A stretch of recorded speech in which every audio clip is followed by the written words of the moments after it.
Welcome to Study with Krish Vardhan.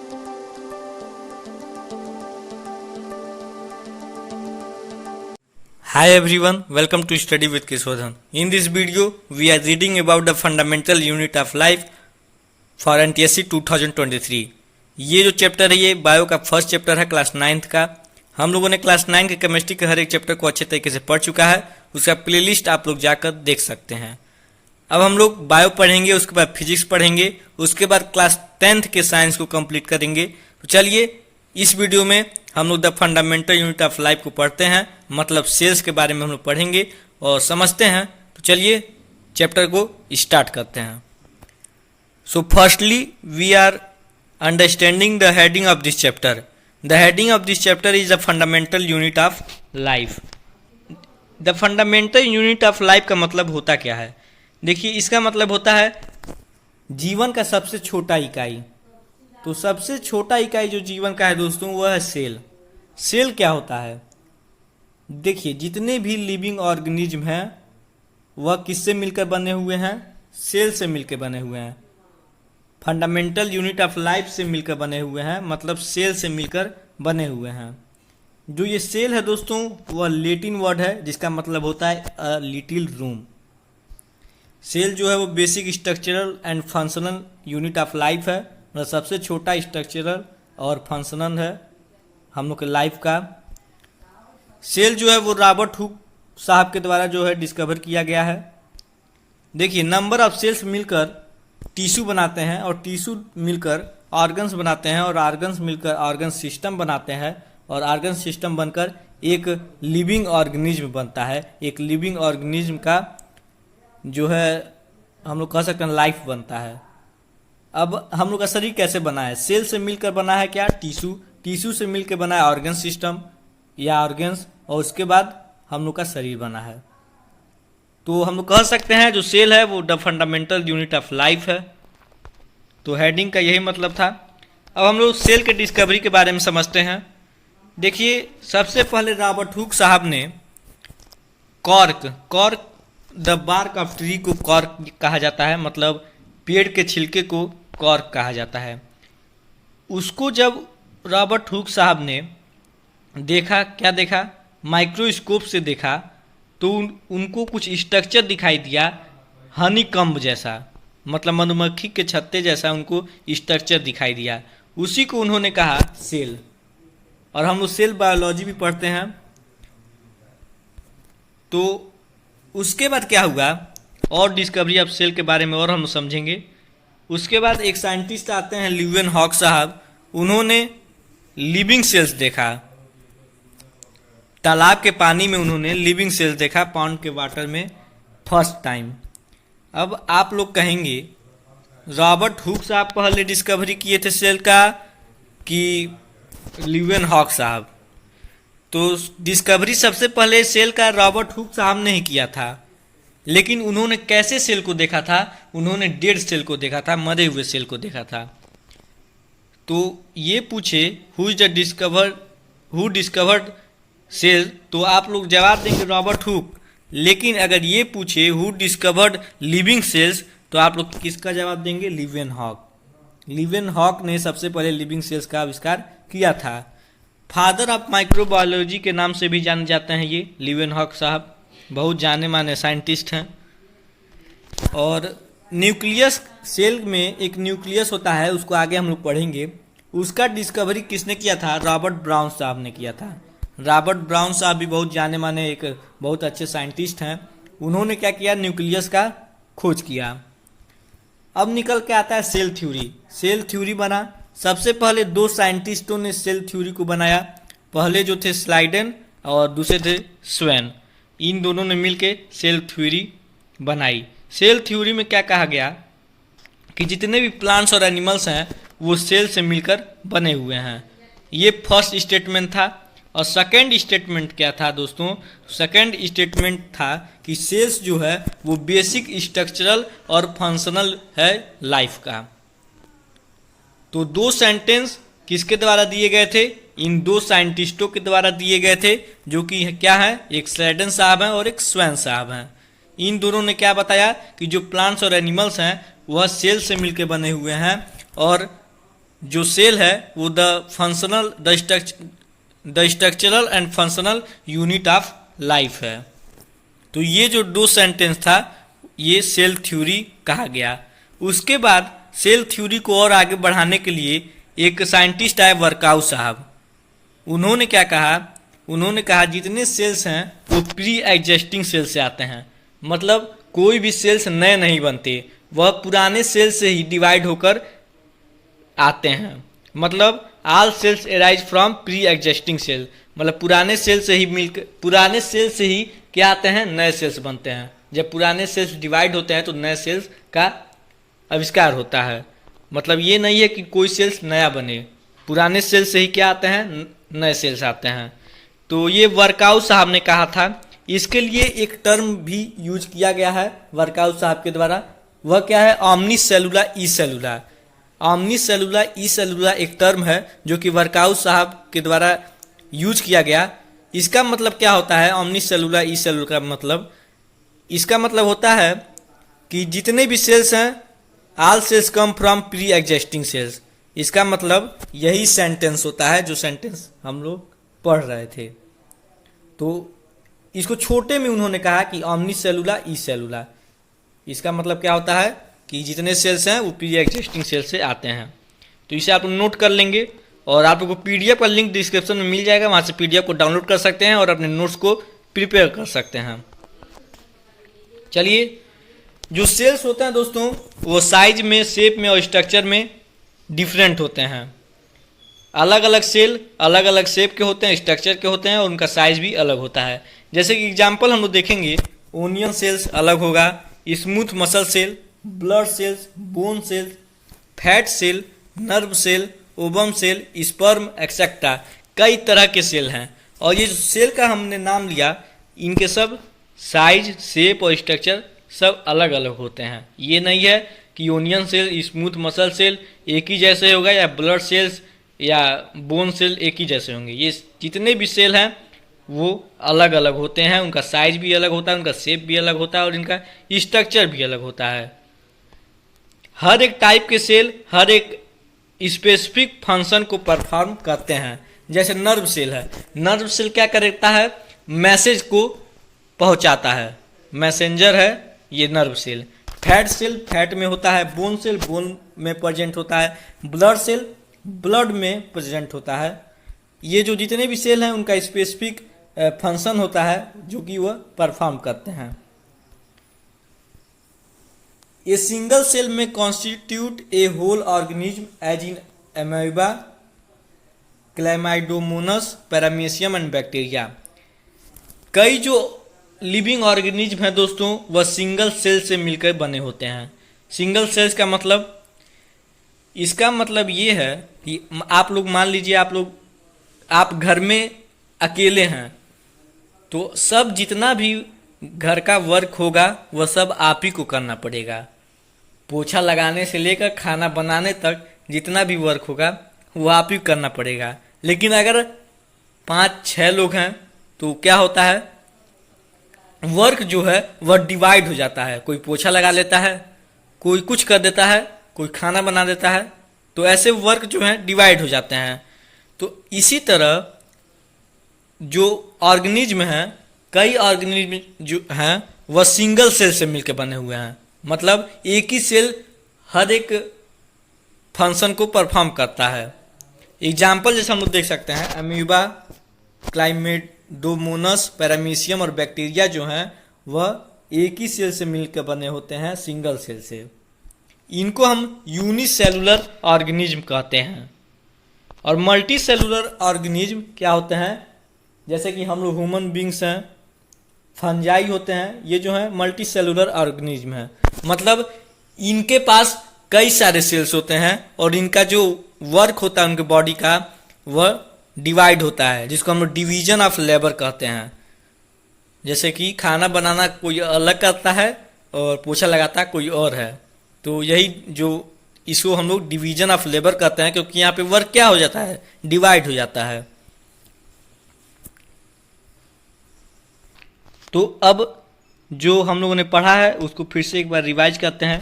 Cell theory को हम लोगों ने देखा। सेल थ्योरी में दो स्टेटमेंट दो साइंटिस्टों के द्वारा दिया गया, जो कि स्लाइडन साहब और सोएन साहब थे। ये दो साइंटिस्ट पहले साइंटिस्ट थे जो कि पहले सेल थ्योरी को प्रपोज किए। प्रपोज नहीं, प्रपोज किए। प्रपोज अलग वे हो जाएगा, उसको ज़्यादा आप ध्यान मत दें। देखिए तो क्या क्या बताया गया दो स्टेटमेंट में, कि जो सेल है वो स्ट्रक्चरल एंड फंक्शनल है, unit of life living organism का। और जितने भी लिविंग ऑर्गेनिज्म होते हैं, चाहे वो प्लांट्स हो चाहे वो एनिमल्स हो, वो सेल से मिलकर बने होते हैं। और जो तीसरा जो वर्कआउट साहब ने स्टेटमेंट दिया आगे आकर, उन्होंने क्या कहा, cells are form from pre existing cells, मतलब all cells come from pre existing cells, जिसको उन्होंने क्या एक टर्म दिया, ओमनी सेलुलर ई सेलुलर। तो ये हम लोग का सेल थ्योरी हो गया। अब हम लोग को पता है कि ऑर्गेनिज्म जो होते हैं वो दो टाइप के होते हैं, यूनिसेलुलर और मल्टी सेलुलर। यूनिसेलुलर में ऐसे ऑर्गेनिज्म जिनके पास सिंगल सेल होता है, मतलब साथ जितना भी वर्क होता है वह एक ही सेल के द्वारा किया जाता है। एग्जाम्पल अमीबा, और हम लोग ने बैक्टीरिया को देखा, और भी कई एग्जाम्पल हैं। मल्टी सेलुलर ऑर्गेनिज्म में क्या होता है, ऐसे ऑर्गेनिज्म जिनके पास वेरियस टाइप्स के सेल्स होते हैं और वेरियस वर्क को परफॉर्म करते हैं वेरियस टाइप के सेल। मतलब एक स्पेसिफिक वर्क करना हो तो उसके लिए एक अलग सेल बना है, और कोई वर्क करना हो तो उसके लिए अलग सेल बना है। जैसे पोछा लगाना हो तो उसके लिए अलग सेल बना है, एग्जाम्पल मैं दे रहा हूँ। खाना बनाना हो तो उसके लिए अलग सेल जो है बना है मल्टी सेलुलर ऑर्गेनिज्म में। लेकिन यूनिसेलुलर ऑर्गेनिज्म में बेचारा एक ही सेल होता है जिसको सब काम करना पड़ता है, चाहे पोछा लगाना हो, चाहे खाना बनाना हो, चाहे बर्तन धुलना हो। इसमें कोई भी वर्क का डिवाइड नहीं होता है, इसमें वर्क का डिवाइड होता है, डिवीजन ऑफ लेबर भी हम लोग देखते हैं, मतलब अलग अलग लेबर अलग अलग वर्क करते हैं। ये क्वेश्चन है एक, how can multi cellular organism originate from a single cell. कैसे एक सिंगल सेल से कई सारे सेल जो है वो ओरिजिनेट हो जाते हैं, बन जाते हैं। जैसे कि वर्कआउट साहब ने कहा था कि all cells come from pre existing cell, मतलब जो नए सेल होते हैं वो पुराने सेल से ही आते हैं। तो कैसे एक मल्टी सेलुलर ऑर्गेनिज्म में से एक सिंगल सेल में से कैसे मल्टी सेलुलर ऑर्गेनिज्म जो हैं वो ओरिजिनेट हो जाते हैं। ये cell can divide itself. Cells के पास एक बहुत अच्छा एक चमत्कार वाला योगदान है उसका, कि सेल जो है वो अपने आप को डिवाइड कर लेते हैं और अपने ही टाइप में क्या करते हैं, डिवाइड कर देते हैं। इसी तरह जो सेल्स होते हैं वो कई ज़्यादा सेल्स को जनरेट कर देते हैं। तो यही वजह है कि सिंगल सेल कैसे मल्टी सेलुलर सिंगल सेल कैसे मल्टी सेलुलर ऑर्गेनिज्म में ओरिजिनेट हो जाता है। अब आप लोग बात करते हैं the shape of the cell. देखिए हम लोगों ने देखा था अलग अलग वर्क है तो अलग अलग सेल रहेंगे, अलग अलग सेल रहेंगे तो उनका शेप साइज सब कुछ अलग होगा। देखिए सेल जो होते हैं उनके पास एक क्षमता है कि वह अपने शेप को चेंज कर सकते हैं, अपने साइज को भी चेंज कर सकते हैं। जैसे कि एग्जांपल हम लोग देखेंगे, द वाइट ब्लड सेल्स और amoeba can change shapes on their own. White blood cells और अमीबा के पास जो सेल्स होता है वह अपने शेप को चेंज कर सकते हैं। जो शेप होता है सेल का, अगर कोई अलग वर्क है तो उसका अलग वर्क होगा, अलग साइज होगा उसका। ये डिपेंड होता है उसके टाइप और फंक्शन पर।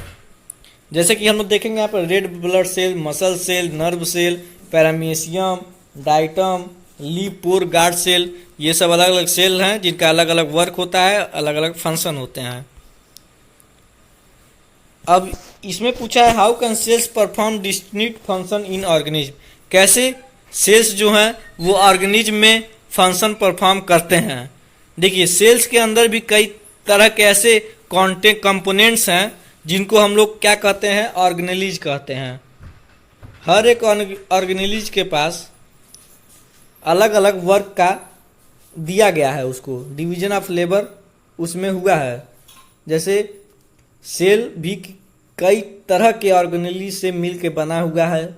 अलग अलग ऑर्गेनेलिज होते हैं जिनका अलग अलग वर्क होता है, फंक्शन होता है।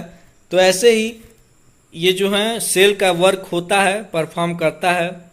जैसे कि अगर न्यू सेल बनाना हो या सेल के वेस्ट को क्लियर करना हो तो उसके लिए अलग अलग ऑर्गेनेलिज हैं जो कि अलाउ करते हैं, जो कि हर एक तरह के मतलब अलग अलग फंक्शन को परफॉर्म करते हैं। इसी तरह सेल्स जो है वह क्या करता है, फंक्शन करता है ऑर्गेनेलिज्म में। तो चलिए अब कंपोनेंट्स जो है, जो मतलब जो ऑर्गेनेलिज हैं सेल में, उसे अब हम लोग समझते हैं कि कैसे कैसे कंपोनेंट्स हैं, कैसे वह मिलकर बने हुए हैं, ये सब हम लोग समझते हैं अब। तो आप लोग क्या पता चला, सेल्स के अंदर भी कई तरह कंपोनेंट्स हैं जिनको हम लोग क्या कहते हैं, ऑर्गेनेलिज कहते हैं। और हर एक ऑर्गेनेलिज को अलग अलग वर्क है, उनका अलग अलग फंक्शन है, जो कि वह अपना फंक्शन परफॉर्म करते हैं, बखूबी निभाते हैं अपने कार्य को, अपने कर्तव्य को। तो चलिए देखते हैं कि कैसे सेल जो है मिलकर बना हुआ है, the organisation of a cell. ये जो है ये एनिमल सेल है और ये प्लांट सेल है। मतलब जो सेल एनिमल में प्रेजेंट होते हैं उन्हें एनिमल सेल कहते हैं, जो सेल्स प्लांट में प्रेजेंट होते हैं उन्हें प्लांट सेल कहते हैं।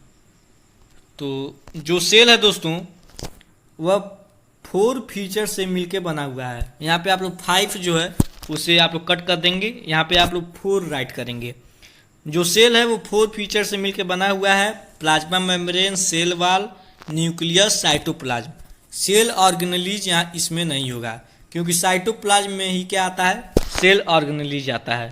चलिए अब समझते हैं। सबसे पहले फिगर देखते हैं, the plasma membrane. Plasma membrane क्या होता है, एनिमल सेल में सबसे पहले देखते हैं।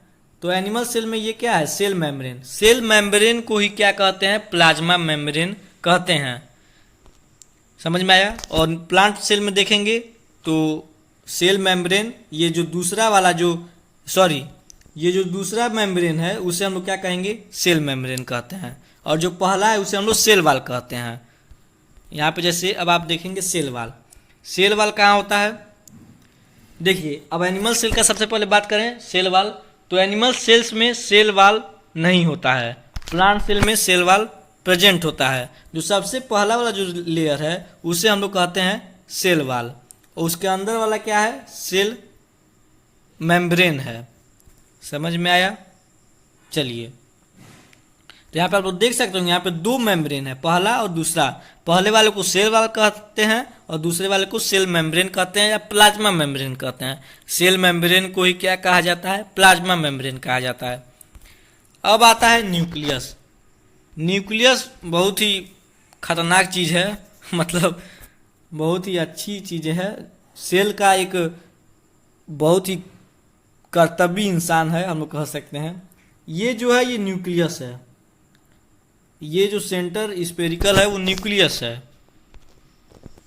और आप लोग साइटोप्लाज्म और प्रोटोप्लाज्म, ये 2 शब्द आते हैं, इतना कंफ्यूज करते हैं कि कभी बच्चे कंफ्यूजिया आ जाते हैं। तो ये साइटोप्लाज्म प्रोटोप्लाज्म है क्या। साइटोप्लाज्म में क्या होता है, सेल मेम्ब्रेन के बाद यहाँ पे बीच में आप लोग देखते होंगे ये फ्लूइड लाइक स्ट्रक्चर होता है, एक फ्लूइडिटी वाला एक सब्सटेंस होता है यहाँ पे बीच में, प्लांट सेल में भी और एनिमल सेल में भी। तो ये जो फ्लूइडिटी वाला सब्सटेंस है, मतलब सेल मेम्ब्रेन के अंदर जो भी चीज़ें हैं न्यूक्लियस को छोड़कर, से क्या क्या चीज़ें हैं, फ्लूइडिटी वाला सब्सटेंस है, फ्लूइड लाइक स्ट्रक्चर है, और क्या है, सेल ऑर्गेनेलिज हैं। मतलब सेल, ये जो माइटोकॉन्ड्रिया, गोल्गी अपरेटस, ये सब सेल ऑर्गेनेलिज हैं। सेल ऑर्गेनेलिज और फ्लूइड लाइक स्ट्रक्चर, मतलब सेल मेम्ब्रेन के अंदर जितने भी चीज़ें हैं न्यूक्लियस को छोड़कर उसे हम लोग कहते हैं साइटोप्लाज्म। समझ में आया। मतलब फ्लूइड लाइक स्ट्रक्चर और सेल ऑर्गेनेलिज जो हैं उनको अलग नाम दे दिया गया है, लो भैया तुमको अब हम लोग साइटोप्लाज्म कहेंगे। उनको ये जो अंदर की चीज़ें हैं उनको अलग नेम दे दिया गया है, लो भैया तुमको साइटोप्लाज्म कहेंगे, न्यूक्लियस को छोड़कर। और प्रोटोप्लाज्म क्या होता है, अगर न्यूक्लियस भी हो साथ में, मतलब अंदर के cell organelles, fluid like structure और न्यूक्लियस भी हो, तो उसे हम लोग प्रोटोप्लाज्म कहते हैं। बहुत ही माइंड जो है डिफरेंस है। इसी तरह बच्चे बहुत कंफ्यूज होते हैं, मैं भी कंफ्यूज था, अभी पता किया तो पता चला। तो ये जो है यही बात होती है कि अगर न्यूक्लियस प्रेजेंट हो, मतलब न्यूक्लियस को लेकर कहा गया हो तो वह प्रोटोप्लाज्म होगा, अगर न्यूक्लियस न हो तो उसे साइटोप्लाज्म कहेंगे। एग्जाम्पल देता हूँ, अगर आपको कोई टीचर कहा कि तुम घर से साइटोप्लाज्म पढ़ के आना, तुमको साइटोप्लाज्म पढ़कर आना है, तो तुम क्या पढ़ोगे साइटोप्लाज्म में? जो फ्लूइड लाइक स्ट्रक्चर है सेल मेम्ब्रेन के अंदर, ये जो और जितने भी सेल ऑर्गेनेलीज हैं जैसे कि माइटोकॉन्ड्रिया, गोल्गी अपरेटस या जितने भी सेल ऑर्गेनेलीज हैं अंदर, तुम उसे पढ़ के आओगे, न्यूक्लियस को नहीं पढ़ोगे, न्यूक्लियस को नहीं पढ़ोगे। लेकिन अगर कहे तुमको टीचर तुमको प्रोटोप्लाज्म घर से पढ़कर आना है, तो तुम क्या क्या पढ़ोगे? तुम सेल ऑर्गेनेलीज, सेल मेम्ब्रेन के अंदर जितने भी हैं और फ्लूइड लाइक स्ट्रक्चर, और तुम न्यूक्लियस भी साथ में पढ़ोगे, तुम प्रोटोप्लाज्म में न्यूक्लियस भी पढ़ोगे। तो यही जो है डिफरेंस होता है, साइटोप्लाज्म में न्यूक्लियस नहीं होता है, प्रोटोप्लाज्म में न्यूक्लियस होता है।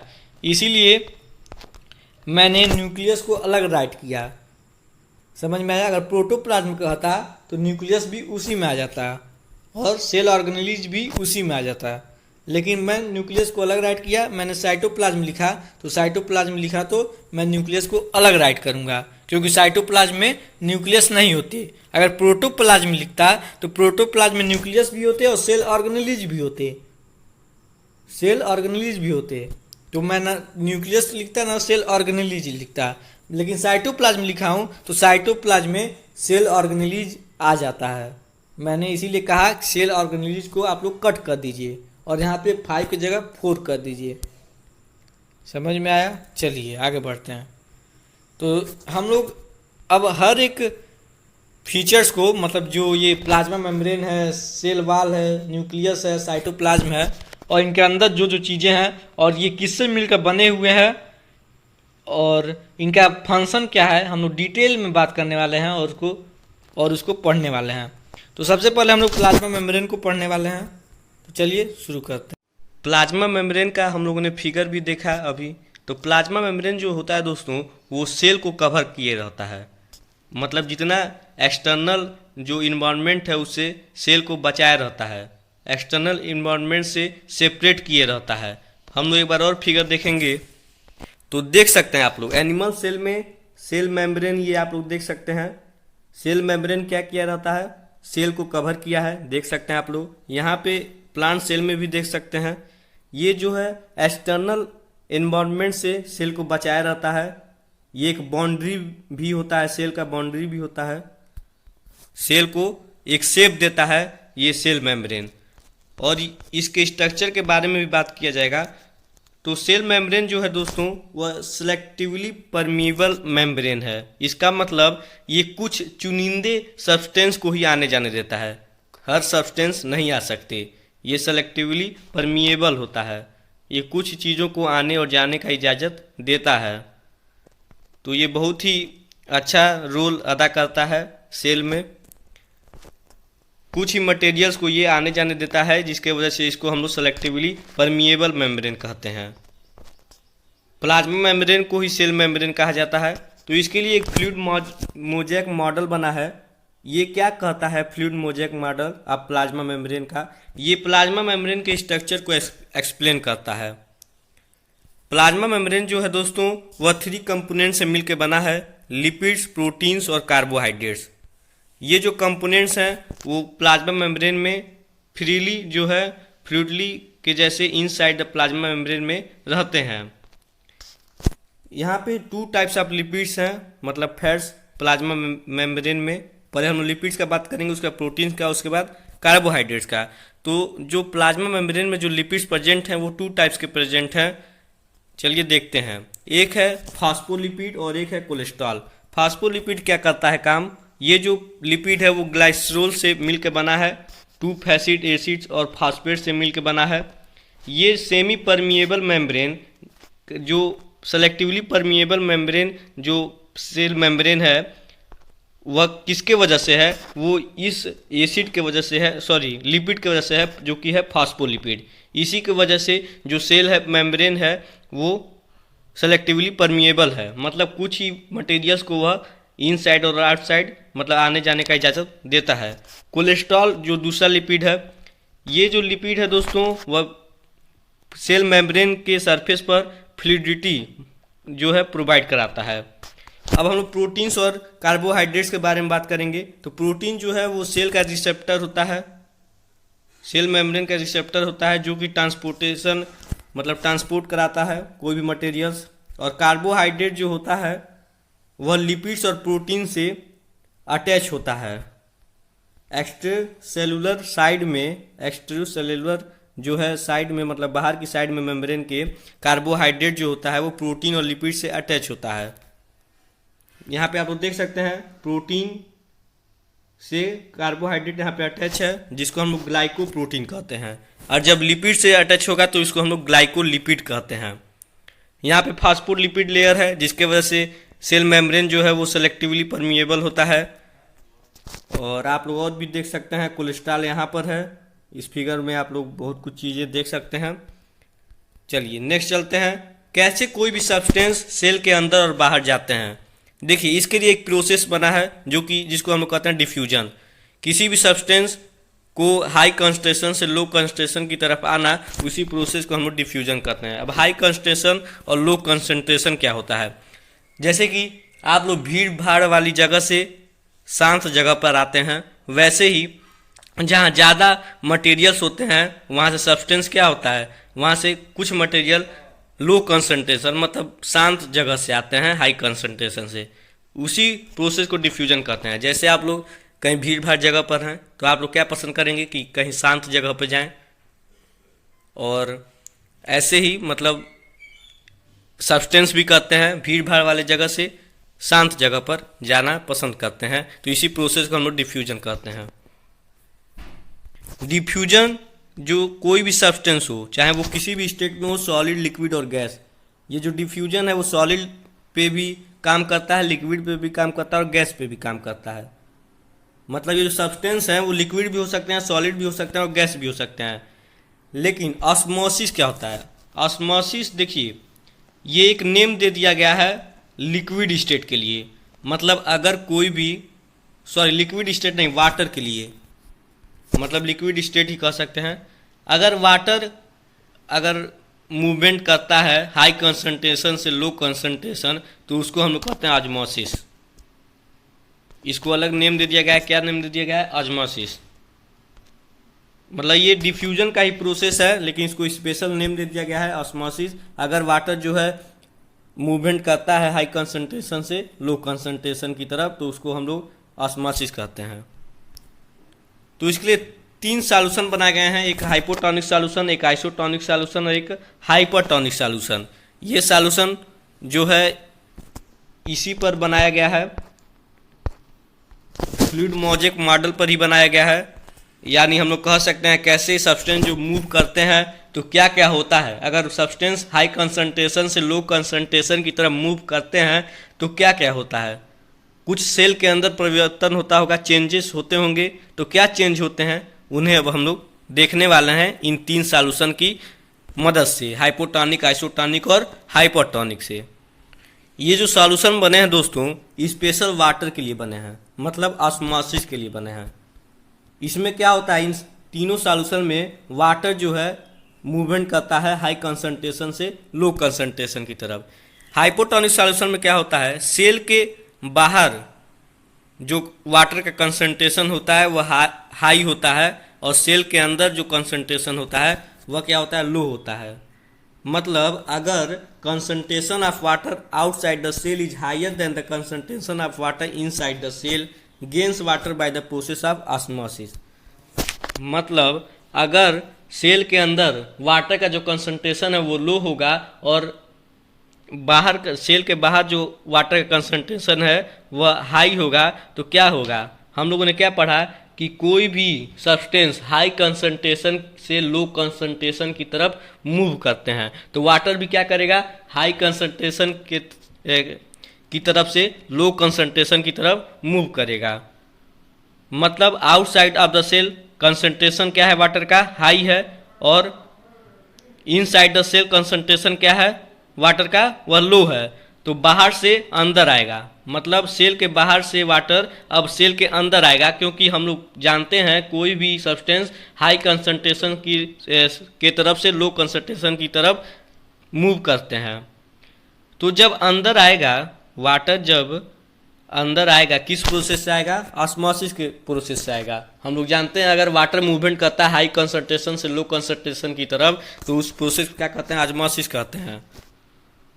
तो जब सेल के अंदर जब वाटर आएगा तो क्या होगा, सेल के अंदर कुछ चेंजेस होंगे। तो क्या होंगे, वाटर जो है वह सेल मेम्ब्रेन से मूव कर सकता है हाइपोटोनिक सॉल्यूशन में। जब ज़्यादा वाटर एंटर हो जाएगा सेल में तो क्या होगा, सेल जो होगा वो स्वेल हो जाएगा, मतलब फूल जाएगा। समझ में आया। अगर सेल में वाटर आएगा तो वाटर जरूर फूलेगा, गुब्बारा जैसे। जैसे हम लोग गुब्बारे में जो है एयर पास करते हैं तो गुब्बारा फूलता है, उसी तरह अगर हम लोग वाटर भी पास करेंगे गुब्बारे में तो बैलून में, तो गुब्बारा क्या होगा, स्वेल करेगा। उसी तरह सेल भी क्या होगा, स्वेल करेगा। तो हाइपोटोनिक सॉल्यूशन में क्या होता है, जो वाटर का कंसंट्रेशन होता है बाहर ज़्यादा होता है देन वाटर के कंसंट्रेशन इनसाइड में। इनसाइड द सेल जो वाटर कंसंट्रेशन होता है वो कम होता है और बाहर क्या होता है, ज़्यादा होता है। हाइपोटोनिक सॉल्यूशन में यही होता है। और क्या होता है, तो सेल के अंदर क्या चेंज आते हैं जब वाटर मूवमेंट करता है हाई कंसंट्रेशन से लो कंसंट्रेशन की तरफ, तो सेल क्या हो जाता है, स्वेल हो जाता है, मतलब फूल जाता है। बाहर से जब पानी अंदर आएगा सेल के तो सेल क्या हो जाएगा, स्वेल हो जाएगा। तो यहाँ पे आप लोग देख सकते हैं, यहाँ पे हाई कंसंट्रेशन होता है, सेल के बाहर जो वाटर का कंसंट्रेशन होता है वो हाई होता है और सेल के अंदर कंसंट्रेशन जो होता है वो कम होता है। तो क्या होगा, हम लोग जानते हैं कि कोई भी सब्सटेंस हाई कंसंट्रेशन की लो के तरफ से लो कंसंट्रेशन की तरफ आते हैं, तो जब वाटर सेल के अंदर आएगा तो सेल क्या होगा, स्वेल हो जाएगा, फूल जाएगा। अब आता है हाइपोटोनिक सॉल्यूशन। हाइपोटोनिक सॉल्यूशन में क्या होता है दोस्तों, सेल के अंदर जो कंसंट्रेशन होता है वाटर का वह ज़्यादा होता है than outside of the cell. Cell के बाहर जो कंसंट्रेशन होगा मतलब अपोजिट हो जाता है, हाइपोटोनिक सॉल्यूशन के अपोजिट हो जाता है हाइपोटोनिक सॉल्यूशन। हाइपोटोनिक सॉल्यूशन में क्या होता था, सेल के अंदर जो कंसंट्रेशन था वाटर का वो कम था than outside of the cell. लेकिन इसमें क्या होगा, सेल के अंदर का जो कंसंट्रेशन होगा वो ज़्यादा होगा than outside of the cell, और जो सेल के बाहर का जो कंसंट्रेशन होगा वो कम होगा than inside of the cell. तो इसमें क्या होगा, हम लोग जानते हैं कि कोई भी सब्सटेंस या वाटर हो या कोई भी सब्सटेंस हो वह हाई कंसंट्रेशन की तरफ से लो कंसंट्रेशन की तरफ मूव करते हैं। तो हम लोग इसमें क्या देख रहे हैं, हाइपोटोनिक सॉल्यूशन में, कि इसमें सेल के अंदर जो कंसंट्रेशन है वो हाई है और बाहर का जो कंसंट्रेशन है वाटर का वह लो है। तो सेल के अंदर का जो वाटर होगा वह किधर मूव करेगा, outside of the cell move करेगा। किस प्रोसेस से, ऑस्मोसिस के प्रोसेस से, क्योंकि वाटर मूवमेंट कर रहा है तो ऑस्मोसिस प्रोसेस होगा। तो इस केस में सेल के अंदर क्या चेंज आएंगे, तो सेल जब अपने पानी छोड़ेगा, मतलब वाटर को जब रिमूव करेगा अपने अंदर से, तो सेल का जो साइज होगा वह क्या हो जाएगा, मतलब डिक्रीज हो जाएगा और वह श्रिंक हो जाएगा, मतलब सूख जाएगा, सिकुड़ जाएगा। समझ में आया। अगर सेल के अंदर से पानी जब खत्म हो जाएगा तो क्या हो जाएगा, वो सिकुड़ जाएगा। हम लोगों ने इसमें हाइपोटोनिक सॉल्यूशन में क्या देखा कि आउटसाइड ऑफ द सेल क्या होता है, कंसंट्रेशन लो होता है और inside of the cell concentration high होता है। तो जब वाटर अपने अंदर से जब सेल अपने अंदर से वाटर को रिमूव करेगा तो वह क्या हो जाएगा, श्रिंक हो जाएगा, मतलब सिकुड़ जाएगा और इसका जो साइज होगा वह डिक्रीज हो जाएगा। यही होता है हाइपोटोनिक सॉल्यूशन। अब आता है आइसोटोनिक सॉल्यूशन। आइसोटोनिक सॉल्यूशन में दोस्तों जितना कंसंट्रेशन वाटर का सेल के अंदर होता है उतना ही कंसंट्रेशन सेल के बाहर भी होता है। मतलब इसमें कोई भी सेल के अंदर चेंज नहीं होते हैं, क्योंकि दोनों बाहर और अंदर कंसंट्रेशन दोनों सेम है। तो इसमें कोई भी चेंजिंग नहीं होता है। यहाँ पे आप लोग देख सकते हैं जो जितना बाहर कंसंट्रेशन है उतना ही सेल के अंदर कंसंट्रेशन है। तो इसमें कोई भी न तो सेल जो है वाटर गेन करेगा न ही लॉस करेगा। तो इसको इस सॉल्यूशन को हम लोग आइसोटोनिक सॉल्यूशन कहते हैं। तो दोस्तों एक बार और हम लोग रिवाइज कर लेते हैं। अगर कोई भी हमसे कोई मिस्टेक हुई हो तो मैं फिर से सुधार करता हूं और बताने की फिर से कोशिश करता हूं। तो हाइपोटोनिक सॉल्यूशन में हम लोगों ने देखा जो वाटर का कंसंट्रेशन होता है सेल के अंदर कम होता है और सेल के बाहर ज़्यादा होता है। तो सेल क्या करेगा, वाटर को गेन करेगा, क्योंकि हम लोग जानते हैं जो कोई भी सब्सटेंस होते हैं, चाहे वाटर हो चाहे कोई भी सब्सटेंस हो, वह हाई कंसंट्रेशन से लो कंसंट्रेशन की तरफ मूव करते हैं। तो सेल के आउटसाइड जो कंसंट्रेशन है वाटर का वह क्या है, ज़्यादा है than inside of the cell. तो सेल क्या करेगा, गेन करेगा, वाटर को गेन करेगा। किस प्रोसेस से, तो ऑस्मोसिस के प्रोसेस से। हम लोग जानते हैं कि अगर वाटर हाई कंसंट्रेशन से लो कंसंट्रेशन की तरफ मूवमेंट करता है तो ऑस्मोसिस प्रोसेस उसे हम लोग नेम देते हैं। तो जब वाटर गेन करेगा सेल तो क्या होगा, सेल के अंदर कुछ चेंजेस आएंगे। क्या चेंज आएंगे, सेल जो होगा वो स्वेल हो जाएगा। स्वेल मतलब फूल जाएगा। यहाँ पे आप लोग फिगर को देख सकते हैं। अब आता है हाइपोटोनिक सॉल्यूशन। हाइपोटोनिक सॉल्यूशन में क्या होता है, सेल के अंदर जो कंसंट्रेशन होता है वाटर का वह ज़्यादा होता है than outside of the cell. Cell के बाहर जो कंसंट्रेशन होगा वो कम होगा than inside of the cell.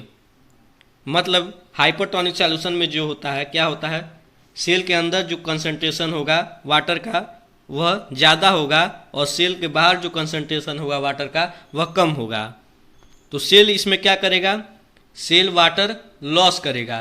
क्यों लॉस करेगा, हम लोग जानते हैं कि कोई भी सब्सटेंस हाई कंसंट्रेशन से लो कंसंट्रेशन की तरफ मूव करता है। तो सेल के अंदर जो कंसंट्रेशन है वो हाई है और सेल के बाहर जो कंसंट्रेशन है वाटर का वह कम है। तो सेल क्या करेगा, वाटर को लॉस करेगा। मतलब सेल जो है वो वाटर को रिमूव करेगा। रिमूव करेगा तो क्या चेंज आएंगे सेल के अंदर, साइज का जो होगा वो डिक्रीज हो जाएगा और सेल जो होगा वो श्रिंक हो जाएगा, मतलब सिकुड़ जाएगा। यहाँ पे आप लोग इस फिगर में देख सकते हैं। तो ये जो होता है ये हाइपोटोनिक सॉल्यूशन होता है। अब आता है आइसोटोनिक सॉल्यूशन। आइसोटोनिक सॉल्यूशन में क्या होता है, जितना कंसंट्रेशन वाटर का सेल के अंदर होता है उतना ही कंसंट्रेशन बाहर होता है। मतलब जितना कंसंट्रेशन आउटसाइड होगा उतना ही कंसंट्रेशन इनसाइड होगा। तो इसमें कोई भी चेंज नहीं होते हैं और कोई भी मूवमेंट नहीं होता है। न तो सेल गेन करता है वाटर को और न ही लॉस करता है। मतलब जितना साइज पहले था सेल का उतना ही साइज अब भी रहता है और वह इसमें सेल में कोई भी चेंज नहीं होते हैं। तो ये जो आप लोग का 3 सॉल्यूशन था। अब चलिए नेक्स्ट चलते हैं। अब एक क्वेश्चन आता है दोस्तों, व्हाट इज एंडोसाइटोसिस। ये ओलंपियाड्स में पूछे जाते हैं ये क्वेश्चन। तो एंडोसाइटोसिस क्या होता है दोस्तों, प्लाज्मा मेम्ब्रेन हम लोग को पता है प्लाज्मा मेम्ब्रेन सेलेक्टिवली परमिएबल होता है। मतलब कुछ ही मटेरियल्स या कुछ ही सब्सटेंस को ये क्या करता है, आने और जाने का इजाज़त देता है। तो इसी प्रोसेस को हम लोग एंडोसाइटोसिस कहते हैं। मतलब प्लाज्मा मेम्ब्रेन फूड को जो लेता है या अदर मटेरियल्स को लेता है इसी प्रोसेस को हम लोग एंडोसाइटोसिस कहते हैं। समझ में आया, जिस प्रोसेस से वह सेल के अंदर फूड या मटेरियल्स लेता है उसी को हम लोग एंडोसाइटोसिस कहते हैं। अब आता है सेल वाल। सेल वाल क्या है दोस्तों, प्लाज्मा मेम्ब्रेन के बाहर भी एक मेम्ब्रेन रहता है जिसको हम लोग सेल वाल कहते हैं। प्लाज्मा मेम्ब्रेन को ही हम लोग सेल मेम्ब्रेन कहते हैं, इसको भूलिएगा मत। तो सेल वाल जो है दोस्तों ये आउटर मोस्ट कवरिंग मेम्ब्रेन है। मतलब सबसे बाहर जो मेम्ब्रेन या कवरिंग रहता है वह सेल वाल ही रहता है। सेल वाल के अंदर क्या है, सेल मेम्ब्रेन है या प्लाज्मा मेम्ब्रेन है। उसके बाद सेल ऑर्गेनेलीज हैं, हम लोगों ने देखा, फिगर भी हम लोगों ने देखा। तो सेल वाल जो है वो प्लांट में प्रेजेंट रहता है, प्लांट सेल में प्रेजेंट रहता है, लेकिन एनिमल सेल्स में प्रेजेंट नहीं रहता है। तो सेल वाल जो है आउटर मोस्ट कवरिंग मेम्ब्रेन है सेल का, और ये जो है हार्ड कवरिंग है, बहुत ही हार्ड होता है, जो कि सेल के शेप को मेंटेन करता है। सेल का शेप कौन प्रोवाइड कराता है, तो सेल वाल ही कराता है, क्योंकि ये जो है हार्ड कवरिंग है और सबसे बाहर है, तो सेल का शेप सेल वाल के ही वजह से होता है। जो सेल वाल है वो सेलुलोज से मिलकर बना है, प्लांट सेल में प्रेजेंट होता है और एनिमल सेल में एब्सेंट होता है, इसे आप लोग ध्यान रखेंगे। अब आता है प्लाज्मोलाइसिस। ये भी बहुत क्वेश्चन पूछा जाता है। प्लाज्मोलाइसिस क्या होता है दोस्तों? प्लाज्मोलाइसिस इतना बड़ा लिखा है, लेकिन आप लोग को मैं एक लाइन में बता दूं। when we place plant cell in hypertonic solution, this process is called क्या? प्लाज्मोलाइसिस। मतलब अगर हम लोग सेल वाल को हाइपरटोनिक सॉल्यूशन में पुट करेंगे तो उसी प्रोसेस को हम लोग प्लाज्मोलाइसिस कहते हैं। तो पुट करेंगे तो क्या होगा? हाइपरटोनिक सॉल्यूशन में क्या होता है, सेल वाल के अंदर जो होगा कंसंट्रेशन वाटर का वह बहुत हाई होता है, मतलब सेल के अंदर बहुत हाई होता है वाटर कंसंट्रेशन, लेकिन सेल के बाहर वाटर का कंसंट्रेशन बहुत लो होता है। तो सेल वाल क्या करेगा? वाटर को रिमूव करेगा अपने अंदर से, क्योंकि हम लोग जानते हैं कोई भी सब्सटेंस हायर कंसंट्रेशन से लो कंसंट्रेशन की तरफ जाते हैं तो क्या होगा, हम लोग को तो पता है सेल वाल जो है वह बहुत हार्ड कवर है, तो कैसे जाएगा? देखिए वाटर जो है वो पास कर लेगा, लेकिन क्या होगा, सेल के अंदर से सब सब्सटेंस निकल जाएगा, लेकिन सेल वाल वैसा का वैसा ही रहेगा, मतलब सेल वाल नहीं श्रिंक होगा, नहीं सिकुड़ेगा। समझ में आया? तो उसी प्रोसेस को हम लोग प्लाज्मोलाइसिस कहते हैं। एक लाइन में आप ये भी बता सकते हैं, अगर हम लोग प्लांट सेल को हाइपरटोनिक सॉल्यूशन में पुट करें तो उसी प्रोसेस को हम लोग प्लाज्मोलाइसिस कहते हैं। When we place plant cell in hypertonic solution then this process is called plasmolysis. अब आता है न्यूक्लियस। न्यूक्लियस जो होता है दोस्तों वो सेल के अंदर प्रेजेंट होता है, मतलब प्लाज्मा मेम्ब्रेन के अंदर प्रेजेंट होता है। सबसे बाहर क्या होता है? सेल वाल होता है, उसके बाद प्लाज्मा मेम्ब्रेन होता है, उसके बाद सेल ऑर्गेनेलीज होते हैं और उसके बीच में न्यूक्लियस होता है। समझ में आया? फिगर मैं अभी एक बार और आप लोग को दिखा दूं, यहाँ पे फिगर है, देखिए। सबसे बाहर क्या होगा? सेल वाल होगा, उसके बाद सेल मेम्ब्रेन होगा, उसके बाद ये ऑर्गेनेलीज होंगे और बीच में क्या होता है? ये न्यूक्लियस, यही है न्यूक्लियस। समझ में आया? सेल वाल जो होता है वो एनिमल सेल में प्रेजेंट नहीं होता। अगर सेल वाल जहाँ दिया, समझिए किसका बात हो रहा है? प्लांट सेल का बात हो रहा है, क्योंकि सेल वाल एनिमल सेल में तो एब्सेंट रहता है। जहाँ सेल वाल की बात की वहाँ समझिए प्लांट सेल का बात हो रहा है। तो ये जो है ये न्यूक्लियस है, तो इसी के बारे में हम लोग को पढ़ना है। न्यूक्लियस जो होता है वह सेल को कंट्रोल करता है, इसको ब्रेन ऑफ द सेल भी कहा जाता है, मतलब ये सेंटर में रहता है और सेल को कंट्रोल करता है। और भी चीज़ें समझते हैं न्यूक्लियस के स्ट्रक्चर के बारे में। न्यूक्लियस जो होता है वो डबल मेम्ब्रेन होता है, मतलब न्यूक्लियर के बाहर जो न्यूक्लियस का मेम्ब्रेन होता है उसको हम न्यूक्लियर मेम्ब्रेन कहते हैं। समझ में आया?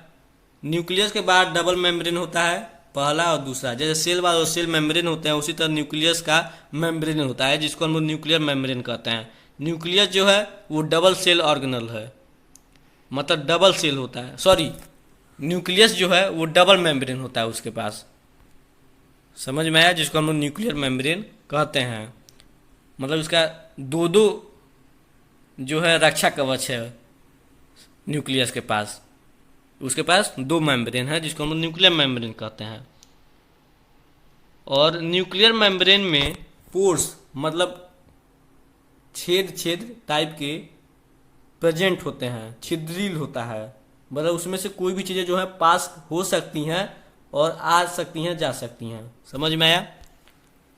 जो कि क्या होता है? सब्सटेंस को आने और जाने की इजाज़त देता है, क्योंकि पोर्स सब प्रेजेंट होता है, मतलब उसके अंदर छोटे छोटे छेद टाइप के होता है। समझ में आया? और इसके पास क्रोमोजोम भी होता है जो कि रॉड शेप्ड स्ट्रक्चर का होता है, न्यूक्लियस में प्रेजेंट होता है, जो कि जेनेटिक इंफॉर्मेशन मतलब पहुंचाने काम करता है। जेनेटिक इन्फॉर्मेशन किससे पता चलता है? इसी क्रोमोजोम से पता चलता है, जो कि रॉड शेप्ड स्ट्रक्चर का होता है, न्यूक्लियस में प्रेजेंट होता है। यहाँ पे आप लोग देख सकते हैं, यहाँ पे रॉड शेप्ड स्ट्रक्चर का है। आप लोग माइक्रोस्कोप से देखेंगे तब अच्छे तरीके से दिखाई देगा। तो क्रोमोजोम जो है न्यूक्लियस में एक रॉड शेप्ड स्ट्रक्चर का होता है और एक थ्रेड लाइक स्ट्रक्चर का होता है। मतलब जो न्यूक्लियस में क्रोमोजोम प्रेजेंट होता है, जो कि जेनेटिक इन्फॉर्मेशन का वर्क करता है। जेनेटिक इन्फॉर्मेशन किससे पता चलता है हम लोग को? क्रोमोजोम से पता चलता है, जो कि न्यूक्लियस में प्रेजेंट होता है। जो क्रोमोजोम होता है न्यूक्लियस में जो प्रेजेंट होता है, वह दो तरह के स्ट्रक्चर का प्रेजेंट होता है, एक रॉड शेप्ड स्ट्रक्चर का और एक थ्रेड लाइक स्ट्रक्चर का। तो रॉड शेप्ड स्ट्रक्चर का हम लोगों ने बात कर चुका, लेकिन अब जो थ्रेड लाइक स्ट्रक्चर का है, मतलब जो क्रोमोजोम है वो दो चीज़ों से मिलकर बना होता है। अभी हम लोग थ्रेड लाइक स्ट्रक्चर का जो क्रोमोजोम है उससे भी बात करेंगे। तो सबसे पहले जानते हैं क्रोमोजोम किससे मिलकर बना होता है। तो क्रोमोजोम है दोस्तों, वह डीएनए और प्रोटीन से मिलकर बना होता है। डीएनए जो है वो न्यू सेल का फॉर्मेशन करता है। ये डीएनए जो है वह न्यू सेल्स को क्या करता है? कंस्ट्रक्ट करता है और ऑर्गेनाइजिंग करता है। न्यू सेल्स का फॉर्मेशन किसके तरफ से होता है? डीएनए की वजह से होता है। प्रोटीन्स क्या करता है? ये मटेरियल्स को पैकेज करता है और डीएनए का कंडेंसेशन करता है। मतलब कंडेंसेशन कैसे मैं आप लोग को बताऊं। प्रोटीन जो है मान लीजिए मटेरियल्स का जो है पैकेजिंग करता है प्रोटीन्स, बस आप इतना ही जानिए। और डीएनए का कंडेंसेशन करता है। इस वर्ड को आप लोग डिक्शनरी में अपने देख लीजिएगा, इस समय मैं आप लोग को एक्सप्लेन नहीं कर पा रहा हूँ। तो ये जो था न्यूक्लियस के स्ट्रक्चर का बात था। अब क्रोमेटिन, जो थ्रेड लाइक स्ट्रक्चर का जो क्रोमोजोम प्रेजेंट होता है उसको हम लोग क्रोमेटिन कहते हैं। क्रोमेटिन जो होता है वो थ्रेड लाइक मटेरियल है जो कि सेल में प्रेजेंट होता है, जो कि क्रोमोजोम ही होता है। लेकिन क्रोमोजोम अगर थ्रेड लाइक स्ट्रक्चर में प्रेजेंट होता है तो उसे हम लोग क्रोमेटिन अलग नेम दे दिए हैं। जो क्या करता है? सेल्स को डिवाइड कराने में मदद करता है। सेल जब डिवाइड होते हैं तो किसका वर्क होता है? क्रोमोजोम का वर्क होता है, क्रोमेटिन का वर्क होता है, जो कि थ्रेड लाइक स्ट्रक्चर में प्रेजेंट होता है। ये ऐसे ही थ्रेड लाइक स्ट्रक्चर में प्रेजेंट होता है। यहाँ पे आप लोग देख सकते हैं, ये हिस्टोन्स प्रोटीन है। प्रोटीन्स पर क्या होता है? ये क्रोमेटिन होता है, देख सकते हैं आप लोग। तो ये जो था क्रोमेटिन का था। अगर क्रोमोजोम थ्रेड लाइक स्ट्रक्चर में प्रेजेंट होता है तो उसे हम लोग क्रोमेटिन कहते हैं, जो कि क्या करता है? सेल को डिवाइड होने में हेल्प करता है। सेल का जो डिवीजन होता है इसी की वजह से होता है। 1 मिनट। चलिए अब आता है न्यूक्लियोल्स। न्यूक्लियोलस क्या होता है बताइए। अब आपको मैं फिगर दिखाता हूं। यहाँ पे आप लोग देख सकते हैं, यहाँ पे जो डार्क स्पेरिकल कलर है न्यूक्लियस के अंदर, इसी को हम लोग न्यूक्लियोस कहते हैं। समझ में आया? तो ये जो आप लोग देख रहे हैं डार्क स्पेरिकल जो है, इसी को हम न्यूक्लियोल्स कहते हैं। अब इसका वर्क क्या होता है देख लीजिए। ये न्यूक्लियस कितना छोटा है और कितने चीज़ों को ये जो है अपने अंदर बैठा कर रखा है। तो ये जो है न्यूक्लियोल्स, ये न्यूक्लियस का ब्रेन इसी को कहते हैं, न्यूक्लियोल्स को। ये 25% जो स्पेस है, 1 मिनट। चलिए, जो 25% जो उसका स्पेस होता है, वॉल्यूम होता है, वॉल्यूम या स्पेस दोनों कह सकते हैं न्यूक्लियस का, ये न्यूक्लियोल्स ही कवर किया जाता है। मतलब 25% जो स्पेस होगा न्यूक्लियस का वो न्यूक्लियोल्स का होता है। और ये प्रोटीन्स और राइबो न्यूक्लिक एसिड मतलब आरएनए से प्रोटीन और प्रोटीन से मिलकर बना होता है, जो कि क्या करते हैं राइबोसोम को फॉर्मेशन करते हैं। न्यूक्लियोल्स क्या करता है राइबोसोम का फॉर्मेशन करता है। राइबोसोम्स क्या करते हैं राइबोसोम प्रोटीन, सेल के अंदर जितना भी प्रोटीन बनता है ये राइबोसोम्स के ही वजह से बनता है। राइबोसोम्स अगर जहां आ गया समझिए वहां पे प्रोटीन्स का जो है फॉर्मेशन हो रहा है। समझ में आया? तो न्यूक्लियस 25% जो स्पेस होता है न्यूक्लियस का, ये न्यूक्लियस के नाम ही होता है। 25% स्पेस या वॉल्यूम न्यूक्लियस का ही होता है न्यूक्लियस के अंदर। और न्यूक्लियस को हम न्यूक्लियस का ब्रेन कहते हैं या सेल का ब्रेन कहते हैं, ब्रेन ऑफ द सेल भी कहा जाता है न्यूक्लियस को। और न्यूक्लियस का जो brain of the cell, sorry, अब मैं आप लोग को अच्छे तरीके से बताना शुरू कर रहा हूँ। थोड़ा आप लोग रिलैक्स करें, माइंड को रिलैक्स करें। देखिए, सेल का अगर ब्रेन पूछे who is the brain of the cell, तो आप लोग क्या कहेंगे? न्यूक्लियस कहेंगे। ठीक। अगर पूछे what is the brain of nucleus, तो क्या आप लोग कहेंगे? न्यूक्लियस कहेंगे। न्यूक्लियस का जो ब्रेन होता है वो न्यूक्लियस ही होता है, जो कि 25% वॉल्यूम जो है वो न्यूक्लियस का जो 25% वॉल्यूम है या सॉरी स्पेस है वो न्यूक्लियस का ही होता है। न्यूक्लियस क्या करता है? न्यूक्लियस किससे मिलकर बना है? प्रोटीन्स और आरएनए, मतलब राइबो न्यूक्लिक एसिड से मिलकर बना है। जो कि न्यूक्लियस जो है वो राइबोसोम्स का फॉर्मेशन करता है। और राइबोसोम्स क्या करता है? प्रोटीन्स का फॉर्मेशन करता है। जितना भी सेल के अंदर प्रोटीन्स का फॉर्मेशन होता है वो राइबोसोम्स के ही वजह से होता है। जहाँ राइबोसोम्स की बात हुआ वहाँ पे समझिए प्रोटीन्स का फॉर्मेशन हो रहा है। तो ये जो है न्यूक्लियस है और इसके अंदर जो है ये यहाँ पे स्पेरिकल आपको देख रहे हैं छोटा सा, ये न्यूक्लियस है। समझ में आया? चलिए, और आप लोग कुछ समझने का अभी ज़रूरत नहीं है, अब बस इतना ही समझिए। न्यूक्लियस जो होता है वो प्रोटीन्स और आरएनए से मिलकर बना होता है, जो कि न्यूक्लियस के अंदर होता है। 25% स्पेस या वॉल्यूम ये कवर किया रहता है। और जो न्यूक्लियस होता है वो राइबोसोम्स का फॉर्मेशन करता है। राइबोसोम्स क्या करता है? प्रोटीन्स का फॉर्मेशन करता है। चलिए, अब आता है न्यूक्लियाइड। न्यूक्लियाइड क्या होता है?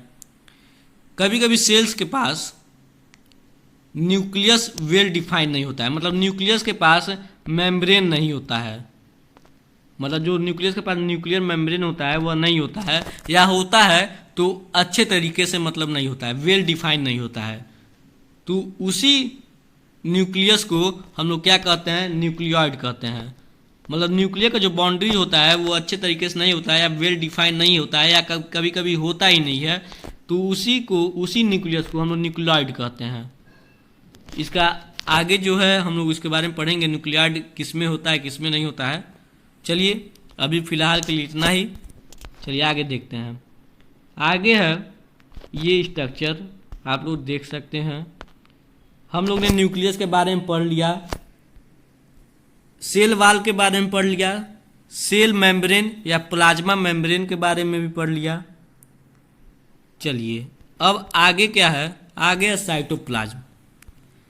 साइटोप्लाज्म और प्रोटोप्लाज्म आप लोग समझ लिए होंगे, मैंने आप लोगों को आगे वीडियो में बताया था। साइटोप्लाज्म, अगर कोई टीचर कह दे आपको साइटोप्लाज्म पढ़कर आना है, तो आप लोग क्या पढ़ कर जाएंगे? सेल मेम्ब्रेन के अंदर ये जितने भी सेल ऑर्गेनेलिज हैं उनको पढ़ कर जाएंगे, और जो फ्लूइड लाइक स्ट्रक्चर होता है उसको पढ़ कर जाएंगे। न्यूक्लियस को आप लोग नहीं पढ़ेंगे, क्योंकि साइटोप्लाज्म में न्यूक्लियस प्रेजेंट नहीं होता है। समझ में आया? इसको अलग नेम दे दिया गया है साइटोप्लाज्म। साइटोप्लाज्म का मतलब सेल मेम्ब्रेन के अंदर जितने भी ऑर्गेनेलिज हैं न्यूक्लियस को छोड़कर, और जितने भी ये फ्लूइड लाइक स्ट्रक्चर है उनके बारे में पढ़ना है। लेकिन अगर प्रोटोप्लाज्म आप लोगों से कोई कह दे, टीचर आपसे कोई कह दे कि तुमको प्रोटोप्लाज्म पढ़कर आना है, तो प्रोटोप्लाज्म में तुम क्या पढ़ोगे? आप लोग जितना भी ऑर्गेनेलिज होता है सेल मेम्ब्रेन के अंदर, सेल मेम्ब्रेन के अंदर जितना भी चीज़ है, चाहे न्यूक्लियस हो, चाहे ऑर्गेनेलिज हो, और चाहे फ्लूइड लाइक स्ट्रक्चर हो, सबको आप लोग को पढ़ना है। लेकिन अगर साइटोप्लाज्म के बारे में बात किया जाए तो साइटोप्लाज्म के में क्या क्या होता है? साइटोप्लाज्म के अंदर क्या क्या होता है? ये जितने भी ऑर्गेनेलिज हैं और फ्लूइड लाइक स्ट्रक्चर है, सेल मेम्ब्रेन के अंदर जितने भी चीज़ हैं न्यूक्लियस को छोड़कर। साइटोप्लाज्म में न्यूक्लियस नहीं होता है और प्रोटोप्लाज्म में न्यूक्लियस होता है। तो आप साइटोप्लाज्म और प्रोटोप्लाज्म दो टर्म है जिन्हें आप लोग अच्छे तरीके से समझ गए होंगे। अब बात करते हैं साइटोप्लाज्म का। देखिए साइटोप्लाज्म कुछ नहीं है, उसको अलग बस नेम दे दिया गया है साइटोप्लाज्म। लो भैया, जितने भी तुम लोग सेल मेम्ब्रेन के अंदर ऑर्गेनेलिज हो और फ्लूइड लाइक जो स्ट्रक्चर है, तुमको आज से हम लोग साइटोप्लाज्म कहेंगे। साइटोप्लाज्म का मतलब जितने भी ऑर्गेनेलिज हैं और फ्लूइड लाइक स्ट्रक्चर है, उसी को हम लोग अलग नेम दे दिया गया है कि लो भैया तुमको अब हम लोग साइटोप्लाज्म कहेंगे। तो साइटोप्लाज्म होता क्या है? साइटोप्लाज्म को ही हम लोग जितना है प्लाज्मा मेम्ब्रेन के अंदर जितना ही फ्लूइड लाइक सब्सटेंस है उसको हम लोग साइटोप्लाज्म कहते हैं। साइटोप्लाज्म के अंदर, सॉरी फॉर साउंड अभी गई है, उसके लिए मैं सॉरी चाहूँगा, आप लोग के लिए क्षमा कर दें। तो साइटोप्लाज्म क्या करता है? फ्लूइड लाइक स्ट्रक्चर जो होता है सेल मेम्ब्रेन के अंदर उसको साइटोप्लाज्म कहते हैं, और जितने भी ऑर्गेनेलिज हैं सेल मेम्ब्रेन के अंदर उसको भी हम लोग साइटोप्लाज्म कहते हैं। मतलब साइटोप्लाज्म के अंदर जितने भी ऑर्गेनेलिज हैं और फ्लूइड लाइक स्ट्रक्चर जो सब्सटेंस होता है उसको हम लोग साइटोप्लाज्म कहते हैं। और जितने ये जो ऑर्गेनेलिज हैं यही सब क्या होते हैं? सेल का फंक्शन कराते हैं। मतलब सेल जो भी वर्क करता है वो इन्हीं ऑर्गेनेलिज की वजह से होता है जो कि साइटोप्लाज्म में प्रेजेंट होते हैं। तो साइटोप्लाज्म क्या होता है? सेल ऑर्गेनेलिज को और जितने भी मॉलिक्यूल्स होते हैं उनको सपोर्ट करता है, उनको होल्ड किए रहता है, उनको प्रोवाइड कराता है। मतलब साइटोप्लाज्म के ही अंदर सेल ऑर्गेनेलिज और जितने मॉलिक्यूल्स होते हैं, और जो साइटोप्लाज्म होता है वो प्रोटीन्स का फॉर्मेशन भी करता है, क्योंकि साइटोप्लाज्म के ही अंदर जितने भी ऑर्गेनेलिज हैं राइबोसोम्स होते हैं, तो राइबोसोम्स क्या करेगा? प्रोटीन्स का फॉर्मेशन करता है। ये जो है ये मूवमेंट को और किसी भी सब्सटेंस को मूवमेंट करने का अलाउ देते हैं। इसके अंदर जो है हार्मोन्स जो है वो मूवमेंट करते हैं। ये जितने भी वेस्ट है, जितने भी सेल्स का वेस्ट है, मतलब जितने भी आबार कबाड़ हैं, ये सब डिसॉल्व कर लेते हैं। ये जो है ये फंक्शन है साइटोप्लाज्म का। क्या क्या करते हैं? ये सेल ऑर्गेनेलिज को सपोर्ट किए रहते हैं, प्रोटीन्स का फॉर्मेशन करते हैं क्योंकि उसमें राइबोसोम्स प्रेजेंट होते हैं, और जितना भी ऑर्गेनेलिज होते हैं वो उसी में प्रेजेंट होता है। तो जितना भी वर्क होता है सेल्स का वह साइटोप्लाज्म ही करते हैं, क्योंकि पूरे ऑर्गेनेलिज साइटोप्लाज्म में ही प्रेजेंट हैं। तो सीधी सी बात है, जितना भी फंक्शन होगा अंदर का, मतलब जितना भी वेस्ट को साफ करना, ये जितना भी जो सेल्स का वर्क होगा वो साइटोप्लाज्म के द्वारा ही होगा, क्योंकि जितने भी ऑर्गेनेलिज हैं वो साइटोप्लाज्म में ही प्रेजेंट है। ये हार्मोन, इसमें क्या होता है? हार्मोन्स का मूवमेंट होता है साइटोप्लाज्म में। जो फ्लूइड लाइक स्ट्रक्चर होता है उसमें क्या होता है? हार्मोन्स का मूवमेंट होता है, और जितना भी सेल्स का वेस्ट होता है वो डिसॉल्व कर देते हैं। तो यही था साइटोप्लाज्म का फंक्शन। अब देखते हैं सेल ऑर्गेनेलिज को। मतलब जो साइटोप्लाज्म के अंदर सेल ऑर्गेनेलिज जो प्रेजेंट हैं उनकी अब हम लोग बात करते हैं। तो कौन कौन से ऑर्गेनेलिज हैं? Mitochondria, nucleus. न्यूक्लियस के बारे में हम लोग बात कर चुके हैं, और न्यूक्लियस साइटोप्लाज्म में नहीं आता है। न्यूक्लियस सेल ऑर्गेनेलिज है लेकिन साइटोप्लाज्म में न्यूक्लियस नहीं होता है। तो हम लोग न्यूक्लियस को ऑलरेडी जो है इसके बारे में हम लोग बात कर चुके हैं। न्यूक्लियोल्स के बारे में भी बात कर चुके हैं। अब हम लोग को पढ़ना है ribosome, mitochondria, Golgi apparatus, endoplasmic reticulum, rough और स्मूथ के दोनों के बारे में बात करेंगे। प्लाज्मा मेम्ब्रेन हम लोग ऑलरेडी पढ़ चुके हैं। यही सब चीज़ें पढ़नी है। हम लोग सेंट्रियोल्स और साइटोस्केलेटन ये सब नहीं पढ़ेंगे, क्योंकि जितना हम लोग को ज़रूरत है due two point view of exam, मतलब जितना एग्जाम हम लोगों से मांग रहा है उतना ही हम लोग पढ़ेंगे। ज़्यादा हम लोग ये जो है ये हाई लेवल हो जाएगा। ये पैराक्सियोम भी पढ़ेंगे, इसके बारे में मैं कुछ आप लोगों को बता दूंगा, लेकिन ये सेंट्रियोल्स और साइटोस्केलेटन के बारे में हम लोग नहीं पढ़ेंगे। और भी कई चीज़ इसमें पढ़ेंगे। वैक्यूल्स के बारे में पढ़ेंगे जो कि इस फिगर में नहीं है। चलिए तो शुरू करते हैं सेल ऑर्गेनेलिज के बारे में। जितना भी हम लोग का एग्जाम के पॉइंट व्यू से जितना हम लोग को ज़रूरत है उतना ही हम लोग पढ़ेंगे। समझ में आया? तो चलिए सेल ऑर्गेनेलिज को शुरू करते हैं। तो सेल ऑर्गेनेलिज होते क्या हैं भैया साहब? जितना भी सेल के अंदर एक्टिविटी होता है वो सेल ऑर्गेनेलिज के वजह से ही होता है। अलग अलग ऑर्गेनेलिज के अलग अलग वर्क होते हैं, जो कि सबके वर्क और सबके फंक्शन सेपरेट हैं। कि कौन किसको वर्क करना है, जैसे किसको पोछा लगाना है, किसको अलग अलग वर्क अलग अलग ऑर्गेनेलिज के द्वारा होते हैं। मतलब जितने भी सेल के अंदर एक्टिविटी होता है वो सेल ऑर्गेनेलिज के वजह से ही होता है। ये कुछ लिस्ट हैं सेल ऑर्गेनेलिज के जिसके बारे में हम लोग पढ़ने वाले हैं। Endoplasmic reticulum, Golgi apparatus, lysosomes, mitochondria, plastids, vacuoles और राइबोसोम्स, इनके बारे में हम लोग पढ़ने वाले हैं। इनके स्ट्रक्चर के बारे में पढ़ेंगे, इनका जो फंक्शन है उनके बारे में पढ़ेंगे। तो चलिए शुरू करते हैं। सबसे पहले एंडोप्लाज्मिक रेटिकुलम को।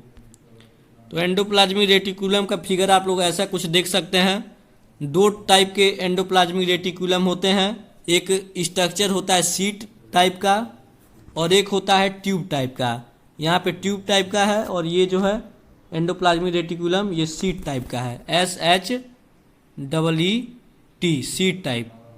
और ये ट्यूब टाइप होते हैं, TUBE, ये होते हैं ट्यूब टाइप, यहाँ पे आप लोग देख सकते हैं। और ये जो होते हैं सीट टाइप होते हैं। और जो ट्यूब टाइप होते हैं दोस्तों, इनको हम लोग स्मूथ एंडोप्लाज्मिक रेटिकुलम कहते हैं। जो ट्यूब टाइप होते हैं, ये जो ट्यूब टाइप हैं, उन्हें हम लोग स्मूथ एंडोप्लाज्मिक रेटिकुलम कहते हैं। और जो सीट टाइप होते हैं उन्हें हम लोग रफ एंडोप्लाज्मिक रेटिकुलम कहते हैं। क्यों कहते हैं? क्योंकि जो सीट टाइप के जो एंडोप्लाज्मिक रेटिकुलम होते हैं, रफ एंडोप्लाज्मिक रेटिकुलम को रफ एंडोप्लाज्मिक रेटिकुलम क्यों कहते हैं? क्योंकि इस पर क्या होता है, राइबोसोम, यहाँ पे आप लोग देख सकते होंगे, यहाँ पे राइबोसोम्स प्रेजेंट होते हैं। तो राइबोसोम जब प्रेजेंट होंगे तो क्या होता है, प्रोटीन बनता है, प्रोटीन का फॉर्मेशन होता है। चलिए ये सब आगे पढ़ेंगे। तो आप लोगों ने क्या समझा, दो टाइप के स्ट्रक्चर होते हैं एंडोप्लाज्मिक रेटिकुलम के, एक सीट टाइप का होता है और एक ट्यूब टाइप का होता है। सीट टाइप पर राइबोसोम प्रेजेंट होते हैं, इसीलिए उसे रफ एंडोप्लाज्मिक रेटिकुलम कहते हैं। और जो ट्यूब टाइप का होता है उसे हम लोग स्मूथ एंडोप्लाज्मिक रेटिकुलम कहते हैं। तो एंडोप्लाज्मिक रेटिकुलम ER से इन्हें डिनोट किया जाता है, कैपिटल E कैपिटल R। तो जो स्ट्रक्चर है एंडोप्लाज्मिक रेटिकुलम का, ये एक नेटवर्क लाइक स्ट्रक्चर है और एक ट्यूब लाइक स्ट्रक्चर है। ये एक नेटवर्क लाइक स्ट्रक्चर है जिसमें एक ट्यूब होता है और एक सीट होता है। हम लोग ने देखा टू टाइप्स के एंडोप्लाज्मिक रेटिकुलम होते हैं, रफ और स्मूथ। रफ एंडोप्लाज्मिक रेटिकुलम के पास राइबोसोम्स होता है, जिसके वजह से वह प्रोटीन्स का मैन्युफैक्चरिंग करते हैं और उनका जो स्ट्रक्चर होता है वो रफ होता है, टेक्सचर होता है जो सेल पर। समझ में आया? रफ एंडोप्लाज्मिक रेटिकुलम क्या करता है, प्रोटीन का मैन्युफैक्चरिंग करता है। सॉरी, हचपचाहट हो रही है, पता नहीं क्यों हमको। इसका बीमारी का इलाज आप लोग कमेंट्स करके बताइए हमको, थोड़ा मैं बोल नहीं पा रहा हूँ सही तरीके से। Sorry for this mistake. और अगर कोई आप लोग के पास इलाज हो या आप लोग अपने घर में थोड़ा पूछ के हमको जो है कमेंट करके बताइएगा इसका इलाज क्या है। बस हचपचाहट हो रही है, समझ में नहीं आ रहा है, मैं कुछ चीज़ें अच्छे तरीके से नहीं बोल पा रहा हूँ। इसका इलाज आप लोग बताइए कि और अच्छे तरीके से आप लोगों को मैं सहायता प्रदान करूं। चलिए शुरू करते हैं, आगे बढ़ते हैं।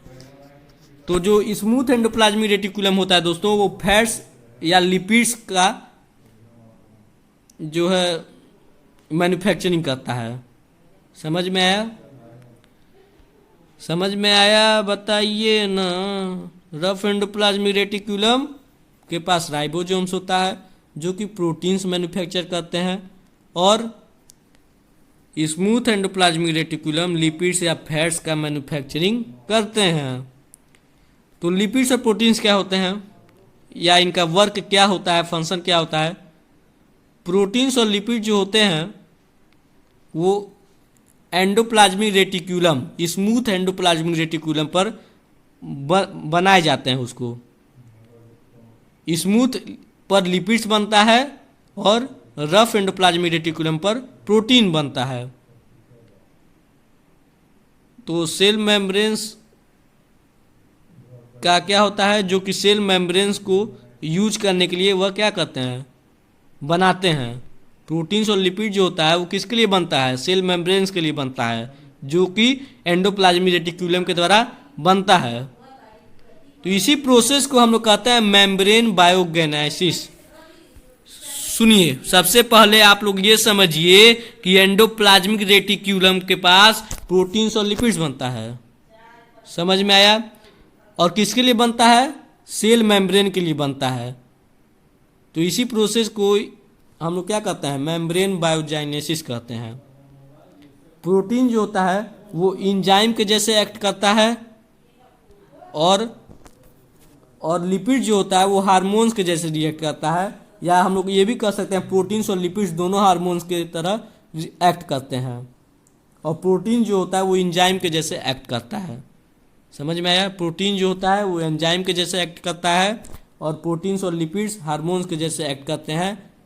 समझ में आया? प्रोटीन्स दोनों के जैसे एक्ट करता है, हार्मोन्स के जैसे भी एक्ट करता है और एंजाइम के जैसे भी एक्ट करता है। जो मटेरियल होता है transportation of material between different parts of the cytoplasm and also between the nucleus and cytoplasm. समझ में आया? जो मटेरियल का ट्रांसपोर्टेशन होता है वो न्यूक्लियस और साइटोप्लाज्म के बीच होता है। मतलब आप लोग यहाँ पे स्ट्रक्चर कुछ देखेंगे, ऐसा है कुछ। समझ में आया? इसमें आप लोग अच्छे तरीके से नहीं देख पा रहे होंगे, रुक जाइए, आप लोग को मैं दिखाता हूँ। यहाँ पे कुछ ऐसा है। ये जो है ये एंडोप्लाज्मिक रेटिकुलम है। ये रफ एंडोप्लाज्मिक रेटिकुलम है जिसपे राइबोसोम जो है प्रेजेंट है। अगर न्यूक्लियस से कुछ चीज़ भेजना हो तो सुनिए बात। अगर न्यूक्लियस कुछ मटेरियल भेजना चाहता हो या प्रोटीन सिंथेसिस करता है तो भेजना चाहता हो तो वह किसके द्वारा जाएगा? एंडोप्लाज्मिक रेटिकुलम से होते हुए तभी किसी ऑर्गेनेलिज के पास जाता है वह। समझ में आया? तो ये जो है ये चैनल का वर्क करता है, ये जो एंडोप्लाज्मिक रेटिकुलम है, क्योंकि न्यूक्लियस से कुछ मटेरियल जाना हो तो एंडोप्लाज्मिक रेटिकुलम के होते ही जाता है। अगर और कहीं साइटोप्लाज्म या किसी भी ऑर्गेनेलिज के कोई चीज़ अगर न्यूक्लियस के पास भेजना हो तभी भी एंडोप्लाज्मिक रेटिकुलम से ही होते जाता है। समझ में आया? तो जो एंडोप्लाज्मिक रेटिकुलम होता है वो एक चैनल का वर्क करता है, ये हम लोग को पता चला। और चलिए देखते हैं। और folding of proteins which are synthesis by ribosome on rough endoplasmic reticulum, ये तो हम जानते ही हैं। और स्मूथ एंडोप्लाज्मिक रेटिकुलम क्या करता है दोस्तों? ये एक और वर्क करता है जो कि detoxifying poisons and drugs, poisons और ड्रग्स का डिटॉक्सिफाइंग करता है। ये डिटॉक्सिफाइंग मतलब लीवर से कुछ रिलेटेड है, ये जो है टॉक्सिक करता है पॉइजन्स और ड्रग्स का। अब आता है गोल्गी अपरेटस। हम लोगों ने एंडोप्लाज्मिक रेटिकुलम पढ़ चुका। एंडोप्लाज्मिक रेटिकुलम का अब हम लोग थोड़ा रिवाइज करेंगे। एंडोप्लाज्मिक रेटिकुलम दो टाइप्स के होते हैं। एक होता है स्मूथ एंडोप्लाज्मिक रेटिकुलम, एक होता है रफ एंडोप्लाज्मिक रेटिकुलम, एक होता है सीड टाइप का और एक होता है ट्यूब टाइप का। तो जो सीड टाइप का होता है उस पर क्या होता है? राइबोसोम प्रेजेंट होता है जो कि प्रोटीन सिंथेसिस करता है, और स्मूथ एंडोप्लाज्मिक रेटिकुलम लिपिड्स या फैट्स जो है सिंथेसिस करता है। तो रफ एंडोप्लाज्मिक रेटिकुलम राइबोसोम जो है रफ एंडोप्लाज्मिक रेटिकुलम पर रहता है, इसी तरह प्रोटीन्स का वह मैन्युफैक्चरिंग करता है। और स्मूथ एंडोप्लाज्मिक रेटिकुलम क्या करता है बताइए? लिपिड्स और फैट्स का जो है मैन्युफैक्चरिंग करता है। प्रोटीन्स और लिपिड्स बनाए जाते हैं किसके द्वारा? एंडोप्लाज्मिक रेटिकुलम के द्वारा। किसके लिए बनाया जाता है? तो सेल मेम्ब्रेन के लिए बनाया जाता है। जो बनता है ये लिपिड्स और प्रोटीन्स एंडोप्लाज्मिक रेटिकुलम के द्वारा, वह सेल मेम्ब्रेन को ट्रांसपोर्ट किया जाता है। क्यों ट्रांसपोर्ट होता है? क्योंकि सेल मेम्ब्रेन अपने आप को मॉडिफाई करता है, जो भी जरूरत होता है अपना पूरा करता है। तो इसी प्रोसेस को हम लोग क्या कहते हैं? मेम्ब्रेन बायोजेनेसिस कहते हैं, क्योंकि जो भी लिपिड्स और प्रोटीन्स है वो सेल मेम्ब्रेन के लिए बन रहा है, इसीलिए हम लोग इस प्रोसेस को मेम्ब्रेन बायोजेनेसिस कहते हैं। प्रोटीन जो होता है वो एंजाइम के जैसे एक्ट करता है, और प्रोटीन जो होता है वो हार्मोन्स के जैसे भी एक्ट करता है, और लिपिड्स भी हार्मोन्स के जैसे ही एक्ट करता है। तो ये सब हम लोग समझ चुके। अब गोल्गी अपरेटस के बारे में समझते हैं। गोल्गी अपरेटस, ये जो गोल्गी अपरेटस है दोस्तों, ये एक साइंटिस्ट कैमिलो गोल्गी द्वारा डिस्कवर हुआ था। ये एक वेसिकल्स लिए रहता है जो कि पैरेलल होता है स्टैक्स के, उसी स्टैक्स को हम लोग सिस्टन्स कहते हैं। यहाँ पे आप लोग इमेज देख सकते हैं, यहाँ पे सिस्टन ये है जो कि पैरेलल होता है स्टैक्स के जैसे, इसका स्ट्रक्चर होता है जिसको हम लोग सिस्टन कहते हैं। इसके पास अपना खुद का मेम्ब्रेन होता है, तो इसके पास अपना खुद का मेम्ब्रेन होता है। ये जो स्टैक्स आपको ये सिस्टम जो आप देख रहे हैं, इसके पास खुद का मेम्ब्रेन होता है जो कि किससे अटैच होता है, एंडोप्लाज्मिक रेटिक्यूलम से अटैच होता है। जो मेम्ब्रेन्स होता है वो एंडोप्लाज्मिक रेटिक्यूलम से कभी कभी अटैच होता है। तो हम लोगों ने क्या क्या देखा गोल्गी अपरेटस में, जो गोल्गी अपरेटस होता है वो कैमिलो गोल्गी साहब के द्वारा डिस्कवर किया गया है। It contains vesicles that arrange particles in stacks, this stacks are called cisterns. इसके पास एक वेसिकल्स टाइप का होता है जो कि पैरेलल होता है, उसी स्टैक्स को हम लोग क्या कहते हैं, सिस्टन कहते हैं। जो सिस्टन्स होता है, ये आप लोग का जो इमेज है ये सिस्टन्स है। इसके पास खुद का अपना मेम्ब्रेन होता है और ये जो मेम्ब्रेन होता है ये कभी कभी एंडोप्लाज्मिक रेटिक्यूलम से कनेक्ट होता है। गोल्गी अपरेटस का फंक्शन क्या होता है, जो भी मटेरियल्स एंडोप्लाज्मिक रेटिक्यूलम के द्वारा बनाया गया जाता है वह इसे स्टोर करता है और उसे पैकेज करता है। जो वेसिकल्स हम लोगों ने देखा था गोल्गी अपरेटस, ये क्या करता है, ये पैकेज करता है। जो भी मटेरियल्स एंडोप्लाज्मिक रेटिक्यूलम के द्वारा बनाया गया था वह इसे पैकेज करता है। समझ में आया। और ये कॉम्प्लेक्स शुगर का फॉर्मेशन करता है और लाइजोसोम्स का भी फॉर्मेशन गोल्गी अपरेटस के द्वारा ही होता है, जिसको अब हम लोग लाइजोसोम्स को अब हम लोग पढ़ने जा रहे हैं, जिसको अभी हम लोग पढ़ेंगे। तो हम लोगों ने क्या देखा, गोल्गी अपरेटस जो भी मटेरियल्स एंडोप्लाज्मिक रेटिक्यूलम के द्वारा बनाया जाता है, समझ में आया आप लोगों को, या किसी भी पार्ट्स के द्वारा बनाया जाता है, जो भी मटेरियल्स बनाया जाता है वह गोल्गी अपरेटस पैकेज करता है और स्टोर करता है। इसको पैकेजर भी कहा जाता है। पैकेजर ऑफ सेल गोल्गी अपरेटस होता है। गोल्गी अपरेटस को पैकेजर ऑफ सेल भी कहा जाता है। ये पैकेज करता है जो भी मटेरियल्स एंडोप्लाज्मिक रेटिक्यूलम के द्वारा बनाया जाता है और उसे ट्रांसपोर्ट भी करता है। ये जो गोल्गी अपरेटस है ट्रांसपोर्ट भी करता है उसे, समझ में आया। पैकेज भी करता है, मॉडिफिकेशन भी करता है, स्टोर भी करता है और ट्रांसपोर्ट भी करता है। कैसे ट्रांसपोर्ट करता है हम लोग अभी देख रहे हैं। इस फिगर में आप लोग देखते होंगे ये एंडोप्लाज्मिक रेटिक्यूलम है जो कि प्रोटीन्स और लिपिड्स बनाता है। हम लोग को पता था कि जो बनता है, जो भी लिपिड्स और प्रोटीन्स बनता है वह किसके लिए बनता है, सेल मेम्ब्रेन के लिए बनता है। तो सेल मेम्ब्रेन के लिए बनता है जो भी प्रोटीन्स और लिपिड्स बनता है एंडोप्लाज्मिक रेटिक्यूलम के द्वारा। तो अब क्या होगा, ये जो गोल्गी अपरेटस होता है हम लोगों ने पढ़ा कभी कभी ये क्या होता है, अटैच होता है। तो जो ये एंडोप्लाज्मिक रेटिक्यूलम के द्वारा प्रोटीन्स और लिपिड्स बनता है वह क्या होता है, गोल्गी अपरेटस को ट्रांसपोर्ट करता है। तो गोल्गी अपरेटस क्या करता है, उसे पैकेज करता है, मॉडिफिकेशन करता है, उसके बाद स्टोर भी करता है, उसके बाद सेल मेम्ब्रेन को अगर ज़रूरत होती है तो उसे क्या करता है, ट्रांसपोर्ट कर देता है। तो सेल मेम्ब्रेन अपने आप को मॉडिफाई कर लेता है या भी जो भी ज़रूरत होती है अपना पूरा कर लेता है। तो ऐसे ही लोग का प्रक्रिया चलता है। एंडोप्लाज्मिक रेटिक्यूलम क्या बनाता है, लिपिड्स और प्रोटीन्स बनाता है। उसके बाद गोल्गी अपरेटस क्या करता है, उसे पैकेज करता है, स्टोर करता है, उसके बाद सेल मेम्ब्रेन को ट्रांसपोर्ट कर देता है। ये जो है ये गोल्गी अपरेटस है और ये एंडोप्लाज्मिक रेटिक्यूलम है। तो ऐसे ही इन लोगों का कुछ प्रक्रिया चलता है। तो अब हम लोगों ने गोल्गी अपरेटस को कंप्लीट कर लिया। गोल्गी अपरेटस कॉम्प्लेक्स शुगर का भी फॉर्मेशन करता है और लाइजोसोम्स का भी फॉर्मेशन गोल्गी अपरेटस के द्वारा ही होता है। अब हम लोग लाइजोसोम्स को पढ़ेंगे। हम लोग ने जान लिया गोल्गी अपरेटस क्या क्या करता है, जो भी मटेरियल्स एंडोप्लाज्मिक रेटिक्यूलम के द्वारा बनाया जाता है उसे पैकेज करता है, स्टोर करता है और सेल मेम्ब्रेन को क्या कर देता है, ट्रांसपोर्ट कर देता है। अब आता है लाइजोसोम्स। लाइजोसोम्स का स्ट्रक्चर कुछ ऐसा है, आप लोग देख सकते हैं। लाइजोसोम्स के अंदर जो होता है प्रोटीन्स और इंजाइम्स होता है। प्रोटीन्स या इंजाइम्स, प्रोटीन्स कैसा एक्ट करता है, इंजाइम्स के जैसे ही एक्ट करता है। हम लोगों ने पढ़ा था एंडोप्लाज्मिक रेटिक्यूलम में। और इसके पास मेम्ब्रेन होता है, इसके पास भी क्या होता है, मेम्ब्रेन होता है। तो ऐसा कुछ है लाइजोसोम्स का जो स्ट्रक्चर है। इसके अंदर प्रोटीन्स या इंजाइम्स, प्रोटीन्स कैसा एक्ट करता है, इंजाइम का जैसा ही एक्ट करता है, तो हम लोग प्रोटीन्स को इंजाइम्स कह सकते हैं। और इसके पास मेम्ब्रेन होता है। चलिए कुछ और देखते हैं। इसके पास सिंगल मेम्ब्रेन होता है, डबल मेम्ब्रेन ये नहीं है, इसके पास नहीं होता है, सिंगल मेम्ब्रेन होता है, जो कि सेल को क्लीन करने के लिए इसका वर्क आता है लाइजोसोम्स का।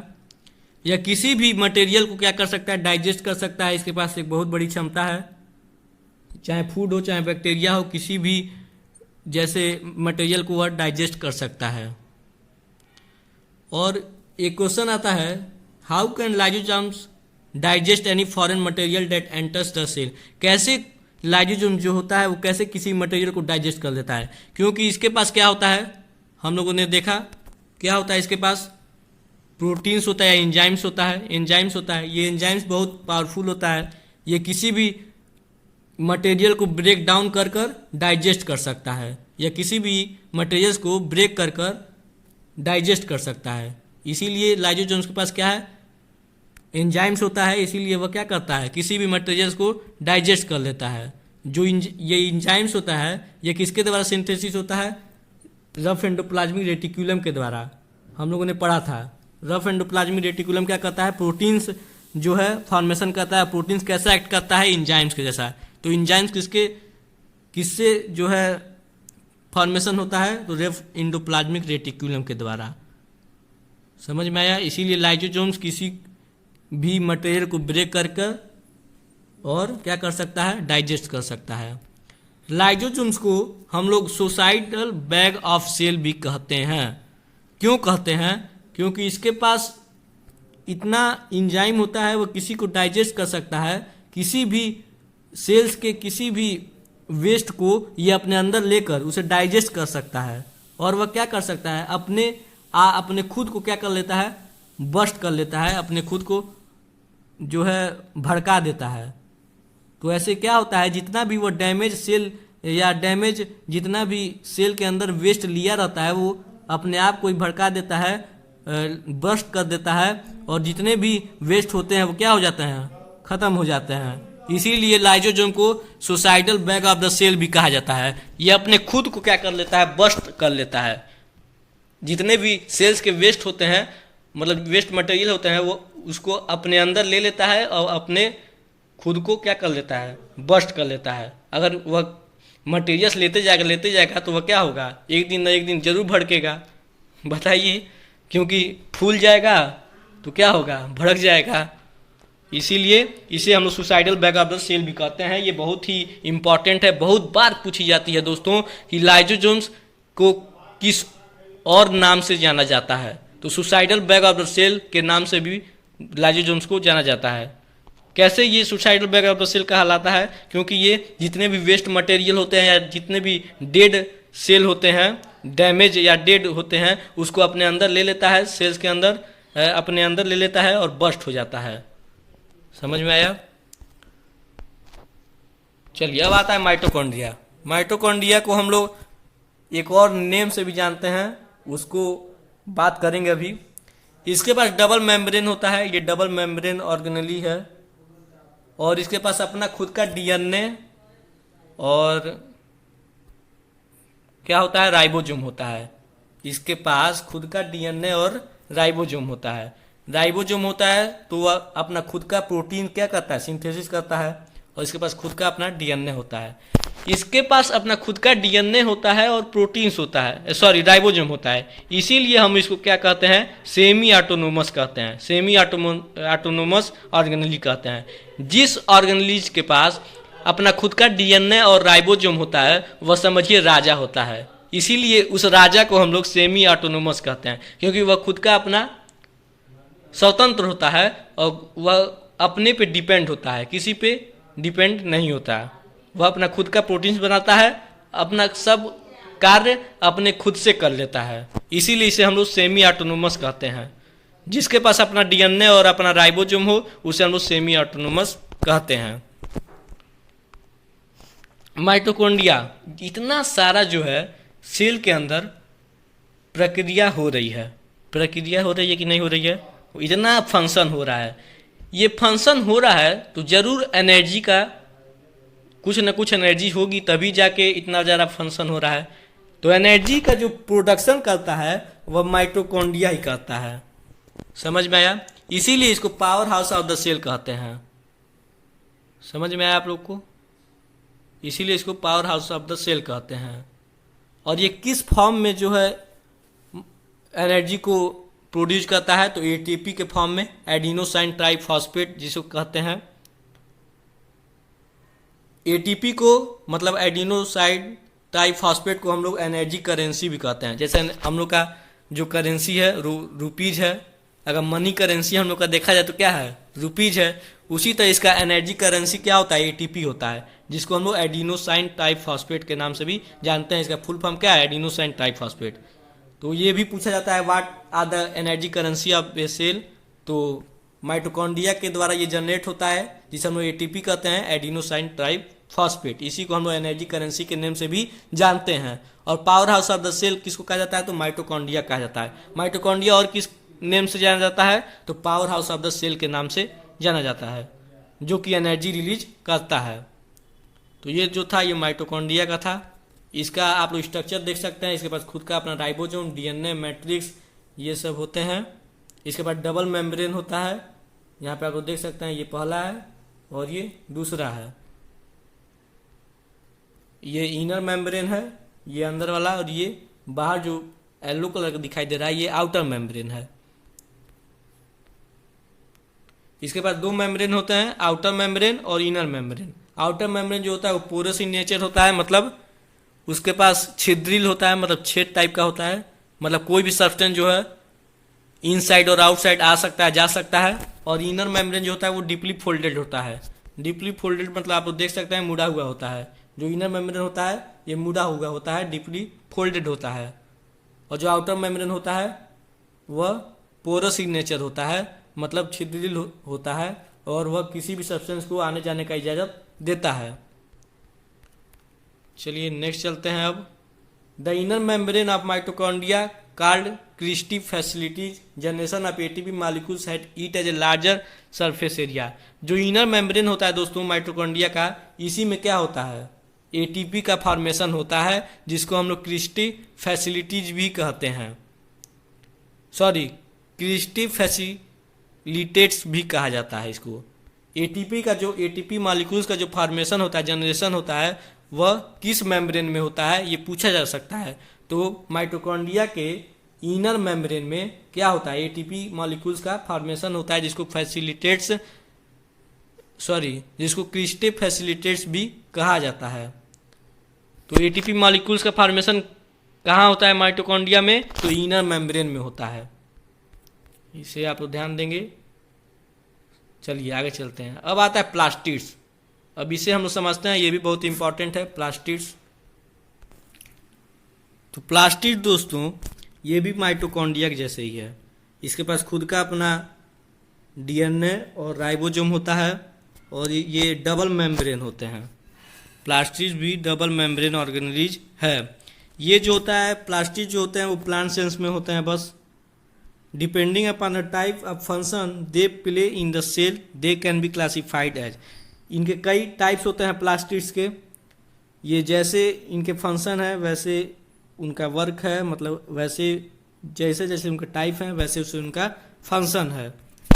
देखिए जो प्लास्टिड्स होते हैं दोस्तों वो दो तरह के होते हैं, एक कलरलेस होता है और एक कलर्ड होता है। जो कलरलेस होता है उसको ल्यूकोप्लास्ट कहते हैं, जिनके 3 टाइप्स होते हैं, एमिलोप्लास्ट, इलायोप्लास्ट और प्रोटीनोप्लास्ट। एमिलोप्लास्ट, लायोप्लास्ट और प्रोटीनोप्लास्ट, ये ल्यूकोप्लास्ट के टाइप्स हैं। ये जो होता है ये कलरलेस होता है। ल्यूको मतलब होता है वाइट, मतलब कलरलेस होता है ये। और इसमें हम लोग को पढ़ना है क्लोरोप्लास्ट और क्रोमोप्लास्ट। ये जो होते हैं ये कलर्ड होते हैं। तो सबसे पहले क्रोमोप्लास्ट को और ल्यूकोप्लास्ट को समझते हैं। क्रोमोप्लास्ट के पास जो होता है पिगमेंट होता है, जिसको हम लोग क्लोरोफिल कहते हैं, कलर्ड पिगमेंट होता है। और ल्यूकोप्लास्ट जो होता है वो कलरलेस होता है, क्योंकि ल्यूको का मतलब ही होता है वाइट, मतलब कलरलेस होता है। जो क्रोमोप्लास्ट होता है वो फोटोसिंथेसिस में, जो कि प्लांट्स अपने फूड बनाने के प्रक्रिया को उनको फोटोसिंथेसिस कहते हैं, जिसके में क्रोमोप्लास्ट का यूज होता है। और ये जो होता है वो स्टोरेज है। ल्यूकोप्लास्ट जो होता है वो स्टोरेज है, मतलब स्टोर करता है, कई मटेरियल्स को स्टोर करता है, उससे हम लोग आगे देखेंगे।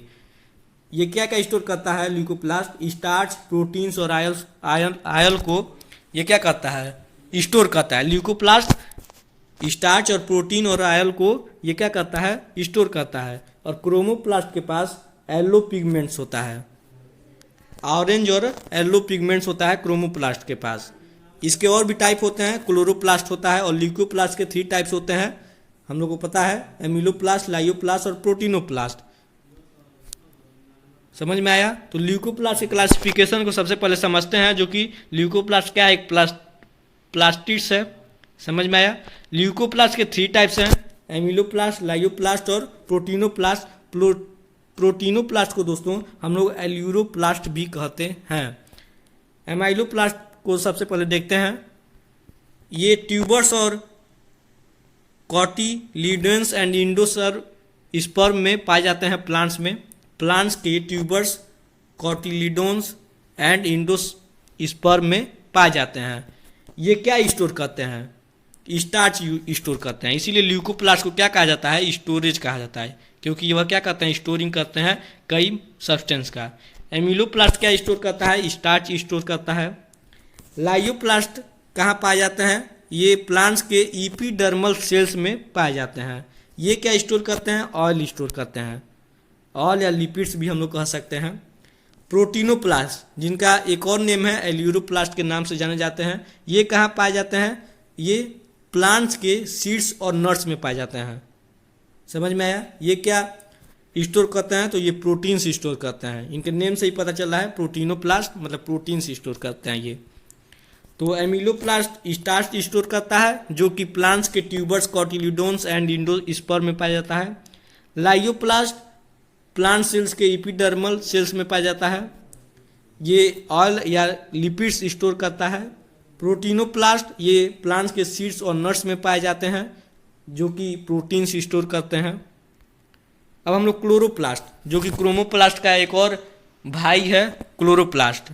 क्लोरोप्लास्ट जो होता है वो भी एक सेल ऑर्गेनेलिज ही है, जो कि फोटोसिंथेसिस जो होता है वो क्लोरोप्लास्ट की ही वजह से होता है।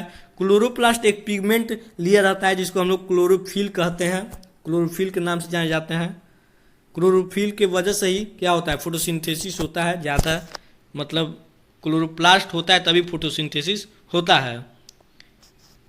समझ में आया? Chloroplast is derived from 2 Greek words. Chloroplast 2 word से आया है, क्लोरो और प्लास्ट।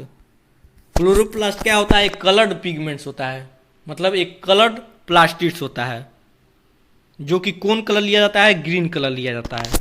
जिसके पास कौन कलर होता है? ग्रीन कलर होता है। ये 2 ग्रीक वर्ड से आया है, क्लोरो और प्लास्ट के, जिसका मतलब होता है ग्रीन और प्लांट्स।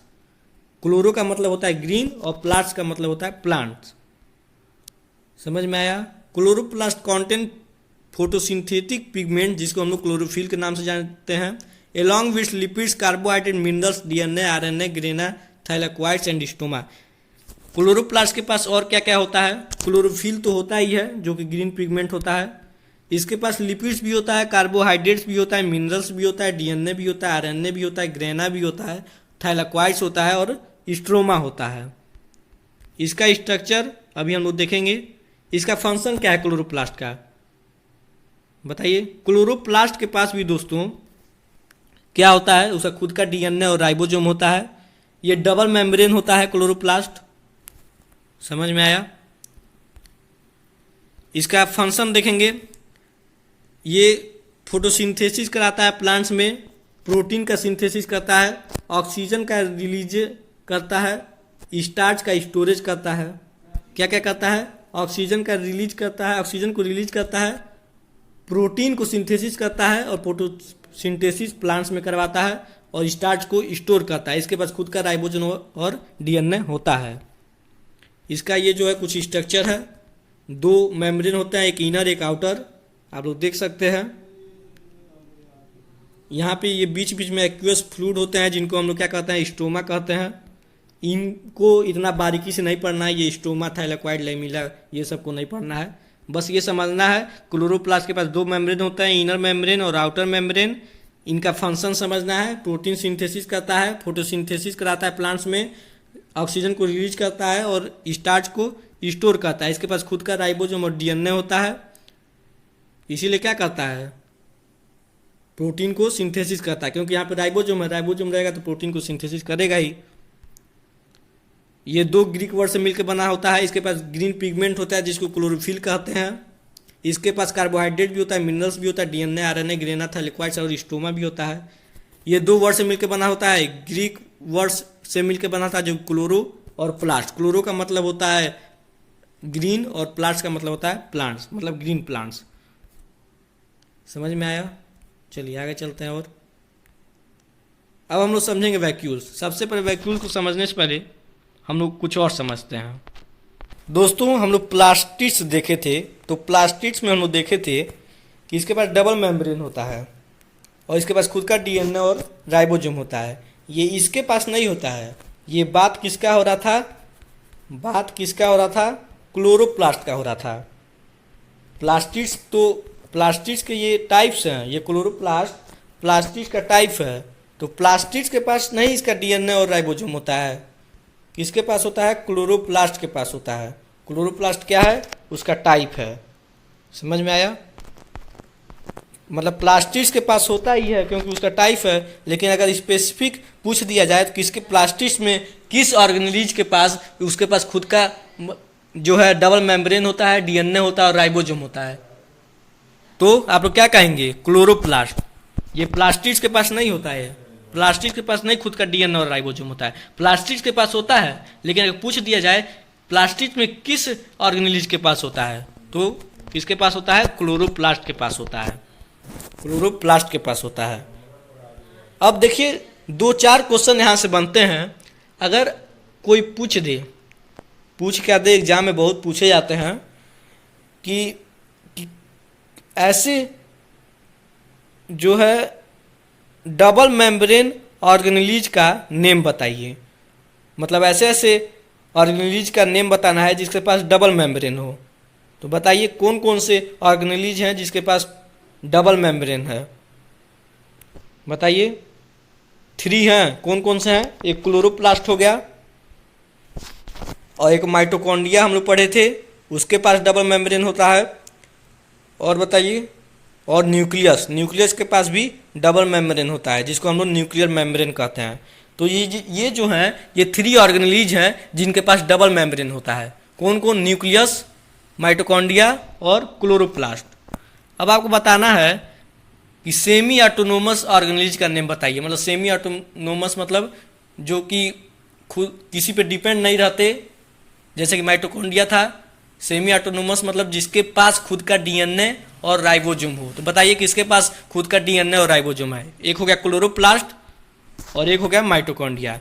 ये जो 2 ऑर्गेनेलिज हैं ये सेमी ऑटोनोमस हैं, मतलब किसी पे डिपेंड नहीं रहते, अपना वर्क कर लेते हैं, अपना खुद का वर्क करते हैं। ठीक, ये राजा होते हैं क्योंकि उनके पास खुद का डीएनए और खुद का डीएनए और राइबोसोम होता है।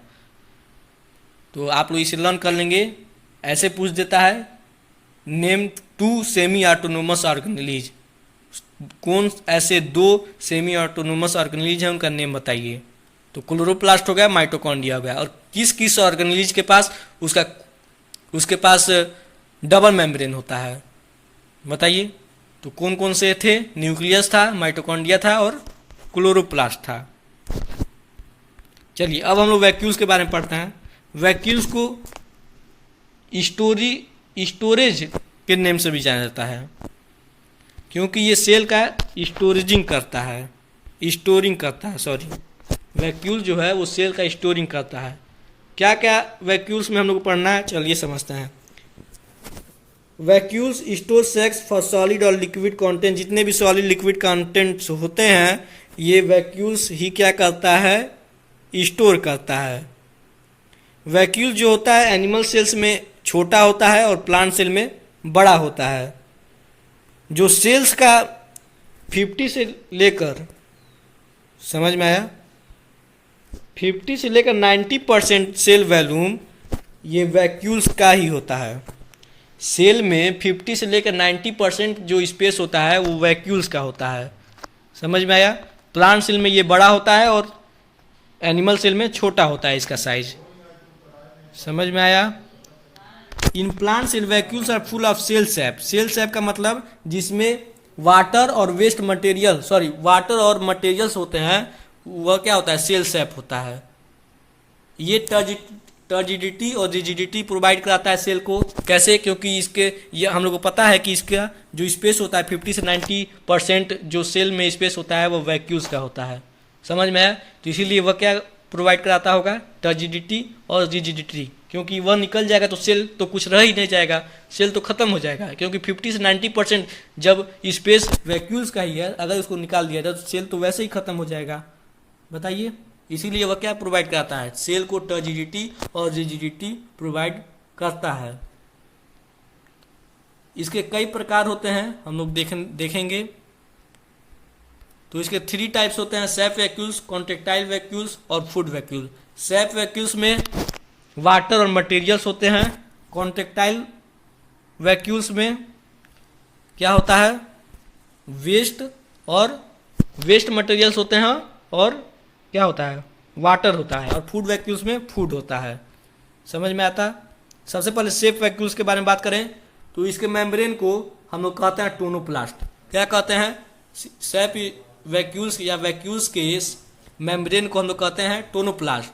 ये सेल सैप है। इसमें क्या होता है? इसमें वाटर और मटेरियल्स होते हैं। ये जो है सेंट्रल वैक्यूल है, बीच का। समझ में आया? अब हम लोग बात करते हैं कॉन्ट्रेक्टाइल वैक्यूल्स का। कॉन्ट्रेक्टाइल वैक्यूल्स में क्या होता है? वेस्ट मटेरियल्स होता है और वाटर होते हैं। जैसे अमीबा आप लोग देखते हैं कैसे फूड को अपने जो है रिलीज करता है। समझ में आया? कैसे वेस्ट को बाहर निकालता है, आप लोग देख सकते हैं। ऐसे ही कॉन्ट्रेक्टाइल वैक्यूल्स को ये बाहर निकालते हैं। समझ में आया आप लोग को? ये क्या कर रहा है? बर्स्ट हो जाएगा, वाटर को रिलीज कर रहा है। और ये हो गया फूड वैक्यूल्स। फूड वैक्यूल्स में क्या होता है? फूड प्रेजेंट होता है। ये डाइजेशन का इमेज है। समझ में आया? यहाँ पे ये फूड वैक्यूल है। ये लाइजोजोम है जो कि एंजाइम्स रहता है, ये डाइजेस्ट कर रहा है। समझ में आया आप लोग को? चलिए आगे चलते हैं। दोस्तों, इसीलिए वैक्यूल्स को स्टोरिंग बॉडीज ऑफ सेल कहा जाता है। क्योंकि जितना फूड मटेरियल हो या वेस्ट मटेरियल हो या वाटर मटेरियल्स हो, ये क्या कहा रहता है? यही स्टोर किया रहता है। समझ में आया? चलिए, और भी चीज़ें हैं जिन्हें हम लोग समझते हैं। दोस्तों, 2 टाइप के सेल होते हैं। एक होता है प्रोकैरियोटिक सेल, एक होता है यूकैरियोटिक सेल। प्रोकैरियोटिक सेल का मतलब प्रोकैरियोटिक सेल पहले आए थे, तो इसीलिए ये क्या थे? ये वेल डेवलप नहीं है। मतलब ये वेल डेवलप नहीं है। समझ में आया? ये किस में प्रेजेंट होते हैं अभी हम लोग बात करेंगे। यूकैरियोटिक सेल वेल डेवलप्ड हैं, एडवांस टाइप के सेल हैं। ये हम लोग में जो सेल होता है यूकैरियोटिक सेल ही होते हैं। समझ में आया? प्रोकैरियोटिक सेल किस में होते हैं? ये यूनिसेलुलर ऑर्गेनिज्म में होते हैं, जैसे कि बैक्टीरिया और भी कई जो एग्जाम्पल हैं, मशरूम हो गया है। ये सब क्या हैं? ये प्रोकैरियोटिक सेल किसमें प्रेजेंट रहते हैं? यूनिसेलुलर ऑर्गेनिज्म में। इनका साइज देखा जाए तो 1 से 10 माइक्रोमीटर होता है और यूकैरियोटिक का साइज देखा जाए तो 5 से 100 माइक्रोमीटर होता है। मतलब यूकैरियोटिक जो सेल होते हैं वो प्रोकैरियोटिक सेल से बड़े होते हैं। जितने भी मेम्ब्रेन बाउंड ऑर्गेनेलिज, मतलब जितने ऑर्गेनेलिज के पास मेम्ब्रेन होता है वो क्या होते हैं? प्रोकैरियोटिक सेल में एब्सेंट होता है। लेकिन यूकैरियोटिक सेल में जितने भी मेम्ब्रेन बाउंड ऑर्गेनेलिज होते हैं, मतलब जिन ऑर्गेनेलिज के पास मेम्ब्रेन होता है वो क्या होते हैं? प्रेजेंट होते हैं। इसमें प्रोकैरियोटिक में क्रोमोसोम जो होता है वो सिंगुलर होता है, मतलब एक ही होता है। और यूकैरियोटिक में क्रोमोसोम वो एक से ज़्यादा प्रेजेंट होते हैं। The nuclear region is not very well defined. जो न्यूक्लियर रीजन मतलब न्यूक्लियस का जो न्यूक्लियर मेम्ब्रेन होता है वो वेल डिफाइंड नहीं होता है, इसीलिए उसे न्यूक्लियोइड कहते हैं। हम लोग न्यूक्लियोइड पढ़े थे। अगर न्यूक्लियस का न्यूक्लियर मेम्ब्रेन वेल डिफाइंड नहीं हो, उसका बाउंड्री वेल डिफाइंड नहीं हो, तो उसे हम लोग न्यूक्लियोइड कहते हैं। लेकिन यूकैरियोटिक में न्यूक्लियर रीजन जो होता है, मतलब न्यूक्लियस जो होता है वो वेल डिफाइंड होता है और मेम्ब्रेन बाउंड ऑर्गेनेलिज होता है, इसीलिए इसको हम लोग न्यूक्लियस कहते हैं। यहाँ पे प्रोकैरियोटिक में न्यूक्लियस को न्यूक्लियस नहीं कहते हैं, इसको न्यूक्लियोइड कहते हैं, और यूकैरियोटिक में न्यूक्लियस कहते हैं। समझ में आया? अब चलिए चलते हैं प्लांट सेल और एनिमल सेल्स के बारे में कुछ समझने। देखिए, प्लांट सेल्स और एनिमल सेल्स में कौन कौन सी ऐसी डिफरेंसेस हैं और कौन कौन से सिमिलरिटीज हैं, उन्हें हम समझते हैं। देखिए, प्लांट सेल और एनिमल सेल्स में क्या क्या ऐसी चीज़ें हैं जो दोनों में हैं। माइटोकॉन्ड्रिया दोनों में है, राइबोसोम्स भी दोनों में है, प्लाज्मा मेम्ब्रेन दोनों में है, endoplasmic reticulum, nucleus, Golgi apparatus, ये सब जो हैं ये एनिमल सेल में भी पाए जाते हैं और प्लांट सेल में भी पाए जाते हैं। लेकिन कौन कौन सी ऐसी चीज़ें हैं जो एनिमल सेल में पाए जाते हैं लेकिन प्लांट सेल में नहीं पाए जाते हैं, लेकिन प्लांट सेल में पाए जाते हैं लेकिन एनिमल सेल में नहीं पाए जाते हैं। देखिए, प्लांट सेल में सेल वाल पाया जाता है, एनिमल सेल में सेल वाल एब्सेंट होता है। मैंने आप लोगों को पहले ही बताया था। प्लांट सेल में वैक्यूल जो होता है उसका साइज बड़ा होता है, अभी हम लोग पढ़े, और एनिमल सेल में जो वैक्यूल्स होता है वो स्मॉल होता है than plant cell vacuole. Plant cell में क्लोरोप्लास्ट होता है या प्लास्टिड हम लोग कह सकते हैं, एनिमल सेल्स में क्लोरोप्लास्ट नहीं होते। समझ में आया? एनिमल सेल में सेंट्रिडोल्स एंड सेंट्रोजोन्स प्रेजेंट होते हैं लेकिन प्लांट सेल में नहीं प्रेजेंट होते। एनिमल सेल में सीलिया और फ्लैजेला प्रेजेंट होते हैं लेकिन प्लांट सेल में नहीं होते। न्यूक्लियस जो होता है प्लांट सेल में वो साइड में होता है। समझ में आया? न्यूक्लियस जो होता है, मान लीजिए ये सेल है, न्यूक्लियस जो होगा वो साइड में होगा, यहाँ पे होगा। लेकिन एनिमल सेल में जो न्यूक्लियस होता है ये सेंटर में होता है। एनिमल सेल में न्यूक्लियस कहाँ होता है? सेंटर में होता है। एक बार और मैं बता दूं, प्लांट सेल में भी माइटोकॉन्ड्रिया होता है और एनिमल सेल में भी माइटोकॉन्ड्रिया होता है। राइबोसोम दोनों में होता है, प्लाज्मा मेम्ब्रेन भी दोनों में होता है, एंडोप्लाज्मिक रेटिकुलम भी दोनों में होता है, न्यूक्लियस भी दोनों में होता है, गोल्गी अपरेटस भी दोनों में होता है। लेकिन प्लांट सेल में प्लांट सेल में सेल वाल होता है लेकिन एनिमल सेल में सेल वाल नहीं होता है। प्लांट सेल में लार्ज वैक्यूल होता है लेकिन एनिमल सेल में वैक्यूल का साइज छोटा होता है। प्लांट सेल में क्लोरोप्लास्ट होता है लेकिन एनिमल सेल में क्लोरोप्लास्ट नहीं होता है। प्लांट सेल में जो न्यूक्लियस होता है वो साइड में होता है लेकिन एनिमल सेल में जो न्यूक्लियस होता है वो सेंटर में होता है। एनिमल सेल में सीलिया और फ्लैजिला भी मौजूद होते हैं और एनिमल सेल में सेंट्रिडोल्स एंड सेंट्रोजोन्स भी प्रेजेंट होते हैं लेकिन प्लांट सेल में नहीं होते। प्लांट सेल में न तो सीलिया और फ्लैजिला होते हैं और न ही सेंट्रियोल्स एंड सेंट्रोजोन्स होते हैं। समझ में आया? चलिए आगे बढ़ते हैं। तो हम लोग प्रोकैरियोटिक और यूकैरियोटिक के बारे में समझते हैं। प्रोकैरियोटिक मतलब ऐसे सेल जो पहले आए लेकिन ये क्या होते? वेल डिफाइन नहीं थे। लेकिन यूकैरियोटिक सेल देर से आए लेकिन दुरुस्त आए। मतलब ये देर से आए, मतलब प्रोकैरियोटिक बहुत पहले के सेल, प्रो मतलब बहुत पहले के सेल हैं, प्रो प्लेयर हैं। ये प्रोकैरियोटिक सेल प्रो प्लेयर हैं लेकिन वेल डिफाइन नहीं है, मतलब बहुत पहले से खेल रहे हैं ये खेल लेकिन वेल डिफाइन नहीं है। यूकैरियोटिक सेल देर से आए लेकिन दुरुस्त आए। समझ में आया? ये वेल डिफाइन है और एडवांस सेल हैं। प्रोकैरियोटिक सेल का जो साइज होता है वो 1 से लेकर 10 माइक्रोमीटर तक ही होता है लेकिन यूकैरियोटिक का सेल 5 से लेकर 100 माइक्रोमीटर तक होता है। यूकैरियोटिक सेल एनिमल्स या हम लोग कह सकते हैं मल्टी सेलुलर ऑर्गेनिज्म में प्रेजेंट होते हैं और प्रोकैरियोटिक सेल यूनिसेलुलर ऑर्गेनिज्म में जो होता है प्रेजेंट होते हैं, जैसे कि बैक्टीरिया हो गया और भी कई एग्जाम्पल है। एक और एग्जाम्पल था, उसका नेम थोड़ा दिमाग से उतर गया है। मतलब ऐसे समझिए प्रोकैरियोटिक सेल जो होते हैं वो यूनिसेलुलर ऑर्गेनिज्म में प्रेजेंट होते हैं और eukaryotic cell multi cellular organism में प्रेजेंट होते हैं। हम लोग में कौन सा सेल है? तो यूकैरियोटिक सेल है। हम लोग में यूकैरियोटिक सेल जो है प्रेजेंट है। ह्यूमन बींग्स में कौन से सेल हैं? तो यूकैरियोटिक सेल हैं। बहुत अच्छा। चलते हैं, आगे बढ़ते हैं। दोस्तों, सेशन में बने रहने के लिए बहुत बहुत धन्यवाद, दिल से धन्यवाद। और आप लोग का जो ये चैप्टर था वो फिनिश होता है। हम लोगों ने बहुत अच्छे तरीके से पढ़ा, एकदम डिटेल में पढ़ा। आप लोग नोट्स प्रिपेयर कर लेंगे। जो पीडीएफ का लिंक है वो आप लोग को डिस्क्रिप्शन में मिल जाएगा, वहाँ से जाकर पीडीएफ को डाउनलोड कर सकते हैं और अपने नोट्स को प्रिपेयर कर सकते हैं। हम लोगों ने हर एक कॉन्सेप्ट को क्लियर कर चुके हैं। अब इससे रिलेटेड क्वेश्चन हम लोग करेंगे जब हम लोग हर एक चैप्टर को फिनिश कर लेंगे, तब हम लोग क्वेश्चन ही क्वेश्चन करेंगे। अभी ज़रूरी ये है कि आप लोग कॉन्सेप्ट को समझें और आप लोग साइड वाइज, मतलब आप लोग अपने मन से भी क्वेश्चन आप लोग लगाते रहें। मेरे भरोसे बस रहना या किसी के भी भरोसे रहना आप लोग के लिए सही नहीं है। आप लोग सेमी ऑटोनोमस बने, जैसे कि माइटोकॉन्ड्रिया और क्लोरोप्लास्ट हैं, सेमी ऑटोनोमस हैं, अपना कार्य खुद कर लेते हैं और राजा हैं, किसी पे डिपेंड नहीं रहते। वैसे ही आप भी सेमी ऑटोनोमस बनिए। समझ में आया? और ज़्यादा अगर वीडियो पसंद आई तो लाइक करें, अपने दोस्तों में शेयर करें और सब्सक्राइब करें। बहुत बहुत धन्यवाद।